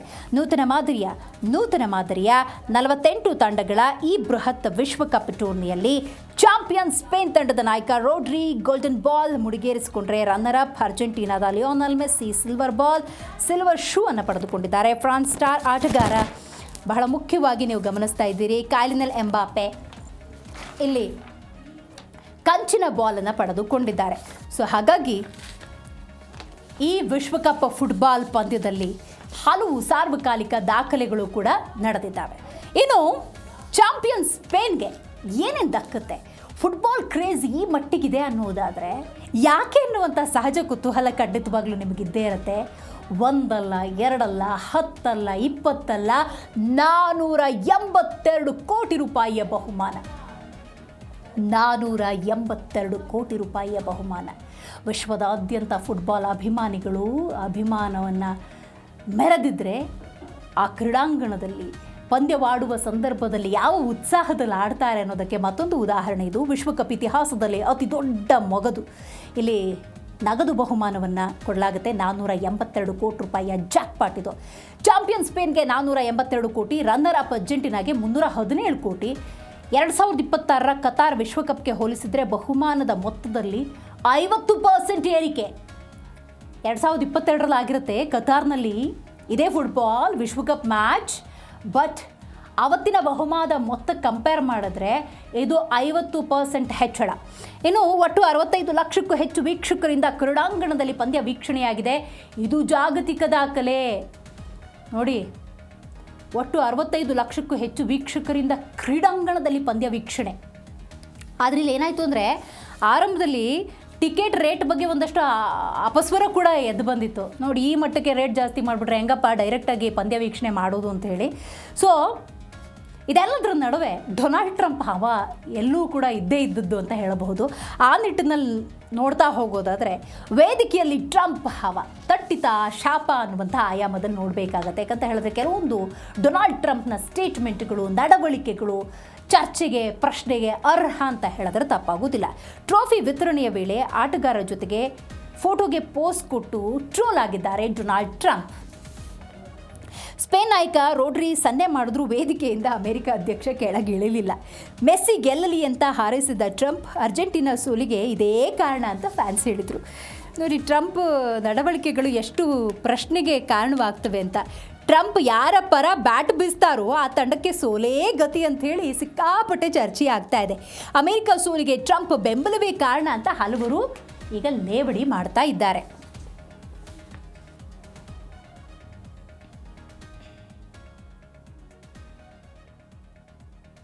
ಇನ್ನು ಮುಂದಿನ ಸುದ್ದಿ, DNA 5ನೇ ಸುದ್ದಿಯತ್ತ ಗಮನ ಹರಿಸೋದಾದರೆ, ಹೌದು, ಉತ್ತರ ಪ್ರದೇಶದಲ್ಲಿ ಪ್ರಕೃತಿಯ ವಿಕೋಪ. ಈಗಾಗಲೇ 11 ಮಂದಿ ಬಲಿಯಾಗಿದ್ದಾರೆ. ಹೌದು, ಬಹಳ ಮುಖ್ಯವಾಗಿ ಪವಿತ್ರ ಅಮರನಾಥ ಇರ್ಬೋದು, ವೈಷ್ಣೋದೇವಿ ಇರ್ಬೋದು, ಈ ಎಲ್ಲ ಯಾತ್ರೆಗಳಿಗೆ ಸದ್ಯ ಬ್ರೇಕ್ ಬಿದ್ದಿದೆ. ಇತ್ತ ದೇವಭೂಮಿ ಉತ್ತರಾಖಂಡ್ನಲ್ಲೂ ಭೂಕುಸಿತದ ಭೀತಿ ಎದುರಾಗಿದೆ. ಪ್ರಕೃತಿಯನ್ನು ಎದುರು ಹಾಕೊಂಡು ಯಾವ ಮನುಷ್ಯ ಕೂಡ ಜೀವನ ಮಾಡೋದಕ್ಕೆ ಸಾಧ್ಯ ಆಗೋದಿಲ್ಲ. ಇನ್ನು UP ವಿಚಾರಕ್ಕೆ ಬರೋದಾದರೆ ಅಲ್ಲಾಗ್ತಿರುವಂಥ ಪ್ರಕೃತಿಯ ವಿಪ್ಲವಗಳನ್ನು, ವಿಕೋಪಗಳನ್ನು ಗಮನಿಸ್ತಾ ಇದ್ದೀರಿ. ಸದ್ಯಕ್ಕಿರುವಂಥ ಅಂಕಿಅಂಶದ ಆಧಾರದಲ್ಲೇ ನಾವು ನೋಡ್ತಾ ಹೋಗೋದಾದರೆ 11 ಮಂದಿ ಬಲಿಯಾಗಿದ್ದಾರೆ. ಭೂಕುಸಿತದ ಒಂದಷ್ಟು ಆತಂಕ ಕೂಡ ಎದುರಾಗಿರುವಂಥದ್ದು. ಸೊ ಆರೆಂಜ್ ಅಲರ್ಟ್ ಅಂತ ಹೇಳಿ ಕೆಲವು ಪ್ರದೇಶಗಳನ್ನು ನೋಟಿಸ್ ಮಾಡಿ ಆರೆಂಜ್ ಅಲರ್ಟ್ ಅಂತ ಘೋಷಣೆಯನ್ನು ಮಾಡಲಾಗಿದೆ. ಇನ್ನು ಸದ್ಯಕ್ಕಿರುವಂಥ ಹವಾಮಾನದ ರಿಪೋರ್ಟನ್ನು ಗಮನಿಸೋದಾದರೆ ಮಳೆ ಇನ್ನೂ ಕೂಡ ಮುಂದುವರಿಯುತ್ತಾ ಅಥವಾ ತಟಸ್ಥವಾಗಬಹುದಾ ಅನ್ನುವಂಥ ಪ್ರಶ್ನೆ ಉದ್ಭವಿಸಿದೆ. ಆದರೆ ಕಾಶ್ಮೀರದಲ್ಲಿ ವರುಣನ ಆರ್ಭಟ ಹೆಚ್ಚಾಗಿದೆ. ನೀವು ಉತ್ತರ ಪ್ರದೇಶದ ಅಥವಾ ಉತ್ತರ ಭಾರತದ ಕೆಲವೊಂದು ಭಾಗಗಳನ್ನು ಗಮನಿಸಿದ್ರೆ ಪ್ರಕೃತಿಯ ಕೆಲವೊಂದು ವಿಪ್ಲವಗಳಿಗೆ ನೇರವಾಗಿ ಬಲಿಯಾಗುತ್ತೆ. ಉತ್ತರ ಭಾರತ, ಅದರಲ್ಲೂ ಕಾಶ್ಮೀರದ ವಿಚಾರ ತೊಗೊಂಡ್ರೆ, UPಯ ಕೆಲವೊಂದು ಭಾಗಗಳನ್ನು ತೊಗೊಂಡ್ರೆ ನೇರ ಪರಿಣಾಮವನ್ನು ಎದುರಿಸ್ತವೆ. ಜಮ್ಮು ಕಾಶ್ಮೀರದ ಪೂಂಚ್ ಮತ್ತು ರಜೌರಿಯಲ್ಲಿ ಭೀಕರ ಪ್ರವಾಹ ಮತ್ತು ಭೂಕುಸಿತ, ಮಳೆಯ ಅವಾಂತರಕ್ಕೆ ಸಿಲುಕಿ ಕನಿಷ್ಠ 11 ಮಂದಿ ಸಾವಿಗೀಡಾಗಿದ್ದಾರೆ. ಹಲವರು ನಾಪತ್ತೆಯಾಗಿದ್ದಾರೆ. ಇದು ಅರಗಿಸ್ಕೊಳ್ಳೋದು ಬಹಳ ಕಷ್ಟ. ಬಟ್ ಪ್ರಕೃತಿಯ ವಿಕೋಪ ಇದು. ಆ ಕೆಲವೊಂದು ವಿಪ್ಲವಗಳಿಗೆ ಜನ ಬಲಿಯಾಗಬೇಕಾಗತ್ತೆ. ನೋಡಿ, ಕೆಲವೊಂದು ದೃಶ್ಯಾವಳಿಯನ್ನು ನೋಡಿದ್ರೆ ಬಹಳ ಕಷ್ಟ ಆಗುತ್ತೆ. ಜುಲೈ 23ರವರೆಗೆ ಕಾಶ್ಮೀರದಲ್ಲಿ ಭಾರೀ ಮಳೆಯಾಗುವ ಮುನ್ಸೂಚನೆ ಇದೆ. ಇವತ್ತಾಗಲೇ 20, ಇನ್ನೆರಡು ದಿವಸ ಬಹುತೇಕ 21, 22, 23ಕ್ಕೆ ಏನಾದರೂ ಮಳೆ ಏನಾದರೂ ಕಮ್ಮಿ ಆಗಬಹುದಾ ಗೊತ್ತಿಲ್ಲ. ಸದ್ಯಕ್ಕಿರುವಂಥ ಮಾಹಿತಿಯ ಪ್ರಕಾರ ಇನ್ನೂ 2-3 ದಿವಸ ಭಾರೀ ಮಳೆಯಾಗುವಂಥ ಸಾಧ್ಯತೆ ಇದೆ. ಕಾಶ್ಮೀರದಲ್ಲಿ ಯಾತ್ರಾರ್ಥಿಗಳ ಸುರಕ್ಷತೆಗಾಗಿ ಅಮರನಾಥ ವೈಷ್ಣೋದೇವಿ ಯಾತ್ರೆ ತಾತ್ಕಾಲಿಕವಾಗಿ ಸ್ಥಗಿತಗೊಂಡಿದೆ. ಪಹಲ್ಗಾಮ್ ಮತ್ತು ಬಾಲ್ವಾನ್ ಮೂಲ ಶಿಬಿರಗಳಿಂದ ಯಾತ್ರಿಕರ ಸಂಚಾರಕ್ಕೆ ನಿರ್ಬಂಧವನ್ನು ಹೇರಲಾಗಿದೆ. ಹೌದು, ಈಗ ಉತ್ತರ ಭಾರತದ ಕೆಲವೊಂದು ಪ್ರದೇಶಗಳನ್ನು ದೇವಭೂಮಿ ಅಂತ ಕರಿತೀವಿ. ಚಾರ್ಧಾಮ್ಗಳಿಗೆ ಭೇಟಿ ಕೊಡಬೇಕು, ಪುಣ್ಯ ಪ್ರಾಪ್ತಿ ಆಗುತ್ತೆ, ಮೋಕ್ಷ ಪ್ರಾಪ್ತಿ ಆಗುತ್ತೆ, ಆ ಶಿವನ ದರ್ಶನವನ್ನು ಪಡ್ಕೊಳ್ಬೇಕು ಅನ್ನೋದು ಪ್ರತೀತಿ. ಆ ನಿಟ್ಟಿನಲ್ಲಿ ಪ್ರಯಾಣಿಕರ ಸಂಖ್ಯೆ, ದೈವ ಭಕ್ತರ ಸಂಖ್ಯೆ ಅಪಾರ ಅಂತಲೇ ಹೇಳಬಹುದು. ಆದರೆ ಸದ್ಯದ ಪ್ರಕೃತಿ ವಿಕೋಪದ ಹಿನ್ನೆಲೆಯಲ್ಲಿ ಚಾರ್ಧಾಮ್ ಸಂಪೂರ್ಣ ಬಂದ್. ಈ ಸಂದರ್ಭದಲ್ಲಿ ಯಾರೂ ಕೂಡ ಸಂಚಾರವನ್ನು ಮಾಡುವಂತಿಲ್ಲ. ನಾನಾಗಲೇ ಉಲ್ಲೇಖ ಮಾಡಿದೆ, 11 ಸಾವು ಸಂಭವಿಸಿದೆ. ಅಟ್ ದ ಸೇಮ್ ಟೈಮ್ ನೀವು ಗಮನಿಸ್ತಾ ಇದ್ದೀರಿ, ಹಲವರು ನಾಪತ್ತೆಯಾಗಿದ್ದಾರೆ. ಮತ್ತು ಚಾರ್ಧಾಮ್ ಯಾತ್ರೆ ಅಂತ ಹೇಳಿದ್ರೆ ಅದು ಸುಲಭದ ಯಾತ್ರೆ ಅನ್ನಲ್ಲ, ಕಷ್ಟ ಕಠಿಣದ ಯಾತ್ರೆ. ಈ ನಿಟ್ಟಿನಲ್ಲಿ ಅಲ್ಲಿನ ಸರ್ಕಾರ ಬಹಳ ಸ್ಪಷ್ಟವಾಗಿ ಚಾರ್ಧಾಮ್ ಯಾತ್ರೆಯನ್ನು ಸಂಪೂರ್ಣವಾಗಿ ನಿರ್ಬಂಧ ಮಾಡಿದೆ. ಕಾರಣ, ನಿರಂತರ ಮಳೆ, ಭೂಕುಸಿತದ ಹಿನ್ನೆಲೆ ಉತ್ತರಾಖಂಡ್ನಲ್ಲಿ ಚಾರ್ಧಾಮ್ ಯಾತ್ರೆ ಸ್ಥಗಿತವಾಗಿದೆ. ಕೇದಾರನಾಥ, ಬದ್ರಿನಾಥ, ಗಂಗೋತ್ರಿ, ಯಮುನೋತ್ರಿ ಮಾರ್ಗಗಳಲ್ಲಿ ಸಂಚಾರದಲ್ಲಿ ಕೊಂಚ ವ್ಯತ್ಯಯ ಉಂಟಾಗಿದೆ. ಕೊಂಚ ಅಲ್ಲ, ಭಾರೀ ವ್ಯತ್ಯಯ ಉಂಟಾಗಿದೆ. ಯಾತ್ರಾರ್ಥಿಗಳಿಗೆ ಸಮಸ್ಯೆ ಆಗಬಾರ್ದು, ಆ ನಿಟ್ಟಿನಲ್ಲಿ ತೆಗೆದುಕೊಂಡಿರುವಂಥ ನಿರ್ಧಾರ. ಯಾತ್ರಾರ್ಥಿಗಳ ಸುರಕ್ಷತೆಯೇ ನಮ್ಮ ಮೊದಲ ಆದ್ಯತೆ ಅಂತ ಉತ್ತರಾಖಂಡ್ ಹೇಳ್ಕೊಂಡಿರುವಂಥದ್ದು ಅಥವಾ ಅಲ್ಲಿನ ಸರ್ಕಾರ ಮಾಡಿರುವಂಥ ಘೋಷಣೆ. ಇನ್ನು ಒಂದು ಕಡೆ ಈ ಚಾರ್ಧಾಮ್ ಯಾತ್ರೆ ಬಂದಾಗಿದೆ, ಮಗದೊಂದು ಕಡೆ ನೀವು ಗಮನಿಸ್ತಾ ಇದ್ದೀರಿ ಕರ್ನಾಟಕದಲ್ಲಿ ಮಳೆಯ ಪರಿಣಾಮ ಯಾವ ರೀತಿ ಇದೆ ಅಂತ ಹೇಳಿ. ಕರ್ನಾಟಕದಲ್ಲಿ ನೀವು ಗಮನಿಸ್ತಾ ಇದ್ದೀರಿ, ಒಂದಷ್ಟು ಕಡೆ ಅತಿವೃಷ್ಟಿ, ಮಗದೊಂದು ಕಡೆ ಅನಾವೃಷ್ಟಿ ಅನ್ನುವಂಥ ಸನ್ನಿವೇಶ ಎದುರಾಗಿದೆ. ಇದರ ನೇರ ಪರಿಣಾಮವನ್ನು ಕರ್ನಾಟಕದ ರೈತರು ಅನುಭವಿಸ್ತಾ ಇದ್ದಾರೆ. ಮಳೆಯ ಅಭಾವ ಒಂದು ಕಡೆ ಇದೆ, ಡ್ಯಾಮ್ಗಳು ತುಂಬಿಲ್ಲ. ಒಂದು 4 ದಿವಸ ಧೋ ಅಂತ ಮಳೆ ಸುರಿದ್ರೂ ಕೂಡ ಅದು ಅಣೆಕಟ್ಟು ಸಂಪೂರ್ಣವಾಗಿ ತುಂಬುವಂತಹ ಸ್ಥಿತಿಯಲ್ಲಿಲ್ಲ. ಸದ್ಯಕ್ಕೆ ಜಲಸಂಪನ್ಮೂಲ ಸಚಿವರು ರಾಮಲಿಂಗಾರೆಡ್ಡಿ ಅವರು ಕೊಟ್ಟಿರುವಂತಹ ಮಾಹಿತಿಯ ಆಧಾರದಲ್ಲಿ ನೋಡೋದಾದರೆ ಕುಡಿಯುವ ನೀರಿಗೆ ಯಾವುದೇ ರೀತಿಯ ತೊಂದರೆ ಇಲ್ಲ. ಆದರೆ ಬಹಳ ಮುಖ್ಯವಾಗಿ ಕೃಷಿ ಚಟುವಟಿಕೆಗಳಿಗೆ ಬಹಳಷ್ಟು ಅಭಾವ ಅನ್ನೋದನ್ನು ಉಲ್ಲೇಖ ಮಾಡಿದ್ದಾರೆ. ನೋಡಿ, ಕರಾವಳಿ ಭಾಗದ ವಿಚಾರಕ್ಕೆ ಬರುವುದಾದರೆ 3 ಜಿಲ್ಲೆಗಳಲ್ಲಿ ಭಾರೀ ಮಳೆಯ ಮುನ್ಸೂಚನೆಯನ್ನು ಕೊಡಲಾಗಿದೆ. ಆರೆಂಜ್ ಅಲರ್ಟ್ ಕರ್ನಾಟಕದಲ್ಲಿ. ಎಲ್ಲಿವರೆಗೂ? ಜುಲೈ 21ರವರೆಗೂ ಕರಾವಳಿಯ 3 ಜಿಲ್ಲೆಗಳಲ್ಲಿ ಭಾರೀ ಮಳೆಯ ಮುನ್ಸೂಚನೆ ಇದೆ. Orange alert. ನಾನು ಆಗಲೇ ಉಲ್ಲೇಖ ಮಾಡಿದೆ, ಕೆಲವೊಂದು ಭಾಗಗಳಲ್ಲಿ ಅತಿವೃಷ್ಟಿ, ಭಾರೀ ಮಳೆ ಆಗ್ತಾ ಇದೆ, ಕೆಲವೊಂದು ಭಾಗಗಳಲ್ಲಿ ಒಂದೇ ಒಂದು ಹನಿ ಮಳೆ ಇಲ್ಲ ಅಥವಾ ಮಳೆ ನೀರಿಲ್ಲ, ಇಂಥ ಒಂದು ಪರಿಸ್ಥಿತಿ. ದಕ್ಷಿಣ ಕನ್ನಡ, ಉಡುಪಿ, ಉತ್ತರ ಕನ್ನಡ ಈ ಭಾಗಗಳಲ್ಲಿ ವರುಣನ ಅಬ್ಬರ ಹೆಚ್ಚು. ಇನ್ನು ಶಿವಮೊಗ್ಗ, ಚಿಕ್ಕಮಗಳೂರು, ಬೆಳಗಾವಿ 7 ಜಿಲ್ಲೆಗಳಿಗೆ ಯೆಲ್ಲೋ ಅಲರ್ಟ್ ಘೋಷಣೆ. ಮೀನುಗಾರರು ಸಮುದ್ರಕ್ಕೆ ಇಳಿಬಾರ್ದು. ಕರಾವಳಿ ಭಾಗದ ಮೀನುಗಾರರೇನಿದ್ದಾರೆ, ಏನು ಧೋ ಅಂತ ಗಾಳಿ ಬೀಸ್ತಾ ಇದೆ, ಏನು ಅಪಾಯ ಆಗಲ್ಲ, ಸಮುದ್ರಕ್ಕೆ ಇಳಿಬೇಕು, ಮೀನುಗಾರಿಕೆ ಮಾಡಬೇಕು, no, it is impossible right now, ಯಾರು ಅಂತ ದುಸ್ಸಾಹಸ ಕೈ ಹಾಕಬಾರ್ದು ಅಂತ ಹೇಳಿ ಮುನ್ನೆಚ್ಚರಿಕೆಯನ್ನು ಕೊಡಲಾಗಿದೆ. ಇನ್ನು ಬೆಂಗಳೂರಿನಲ್ಲಿ ಮೋಡ ಕವಿದಂತಹ ವಾತಾವರಣ ಇದೆ, ಸಾಧಾರಣ ಮಳೆಯ ಮುನ್ಸೂಚನೆಯನ್ನು ಕೊಡಲಾಗಿದೆ. ಸೊ ಹಾಗಾಗಿ ಬಹಳ ಮುಖ್ಯವಾಗಿ ಆಗ್ತಿರುವಂತಹ ಬದಲಾವಣೆಗಳಿದು. ಈ ಮಳೆ ಅನ್ನೋದು ಕರ್ನಾಟಕದ ಮೇಲೆ ಯಾವ ರೀತಿ ಪರಿಣಾಮವನ್ನು ಬೀರ್ತಾ ಇದೆ ಅನ್ನೋದು ಬಹಳ ಮುಖ್ಯ ಆಗುತ್ತೆ. ಆ ಆಯಾಮದಲ್ಲಿ ನೋಡೋದಾದರೆ 7 ಜಿಲ್ಲೆಗಳಲ್ಲಿ ಯೆಲ್ಲೋ ಅಲರ್ಟ್ ಅಂತ ಘೋಷಣೆಯನ್ನು ಮಾಡಲಾಗಿದೆ. ಜೊತೆಗೆ ಕೆಲವೊಂದು ಭಾಗಗಳಲ್ಲಿ ಭಾರೀ ಮಳೆಯಾಗುವಂಥ ಸಾಧ್ಯತೆ ಇದೆ. ಇನ್ನು ಬೆಂಗಳೂರು ಮತ್ತು ಮಂಡ್ಯ ಭಾಗಕ್ಕೆ ಬರೋದಾದರೆ, ಹೌದು, ಬೆಂಗಳೂರು ಮತ್ತು ಮಂಡ್ಯ ಭಾಗದಲ್ಲಿ ನೀರಿನ ಸಂಘರ್ಷ. ಹೌದು, ಕಾವೇರಿ ಪಾತ್ರದ ಕೃಷಿ ಚಟುವಟಿಕೆಗಳಿಗೆ ಬಹಳಷ್ಟು ಸಮಸ್ಯೆ ಎದುರಾಗ್ತಾ ಇದೆ. ಕಾವೇರಿ ನದಿ ತುಂಬಿ ಹರಿದಾಗ ಮಂಡ್ಯ, ಮೈಸೂರು, ಚಾಮರಾಜನಗರ ಅಥವಾ ಕಾವೇರಿ ಆಶ್ರಿತ ಕೃಷಿ ಚಟುವಟಿಕೆಗಳಿಗೆ ಯಾವುದೇ ರೀತಿಯ ಸಮಸ್ಯೆ ಅನ್ನೋದಿರುವುದಿಲ್ಲ.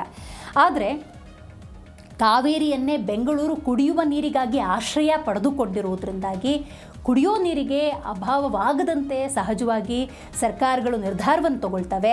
ಅದರ ಪರಿಣಾಮವನ್ನು ಎದುರಿಸಬೇಕಾಗುತ್ತೆ. ಬೆಂಗಳೂರಿಗೆ 6ನೇ ಹಂತದ ಕುಡಿಯುವ ನೀರಿನ ಯೋಜನೆಗೆ ಮಂಡ್ಯ ರೈತರು ತೀವ್ರ ವಿರೋಧವನ್ನು ವ್ಯಕ್ತಪಡಿಸ್ತಾ ಇದ್ದಾರೆ. ಕನ್ನಂಬಾಡಿ ಕಟ್ಟೆ ನೀರು ಬೆಂಗಳೂರಿಗೆ ಹರಿದ್ರೆ ಮಂಡ್ಯದ ಕೃಷಿಗೆ ಮಾರಕ ಅನ್ನುವಂತಹ ಆತಂಕ ಇದೆ. ಮಂಡ್ಯ ಜಿಲ್ಲಾ ರೈತ ಹಿತರಕ್ಷಣಾ ಸಮಿತಿಯಿಂದ ಸರ್ಕಾರದ ವಿರುದ್ಧ ಕಾನೂನು ಹೋರಾಟದ ಎಚ್ಚರಿಕೆ.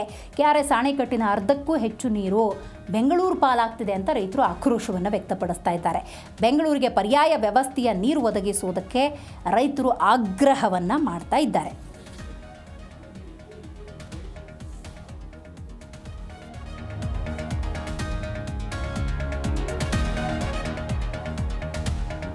ನೋಡಿದ್ರಲ್ಲ, ಡೈಲಿ ನ್ಯೂಸ್ ಅನಾಲಿಸಿಸ್ DNಯಲ್ಲಿ ಬಹಳ ಮುಖ್ಯವಾಗಿ ರಾಷ್ಟ್ರೀಯ, ಅಂತಾರಾಷ್ಟ್ರೀಯ ಮತ್ತು ರಾಜ್ಯದ ಪ್ರಮುಖ ವಿಚಾರಗಳನ್ನು ನಿಮ್ಮ ಮುಂದಿಡುವ ಪ್ರಯತ್ನವನ್ನು ಜಿ ಕನ್ನಡ ನ್ಯೂಸ್ ಮಾಡಿದೆ.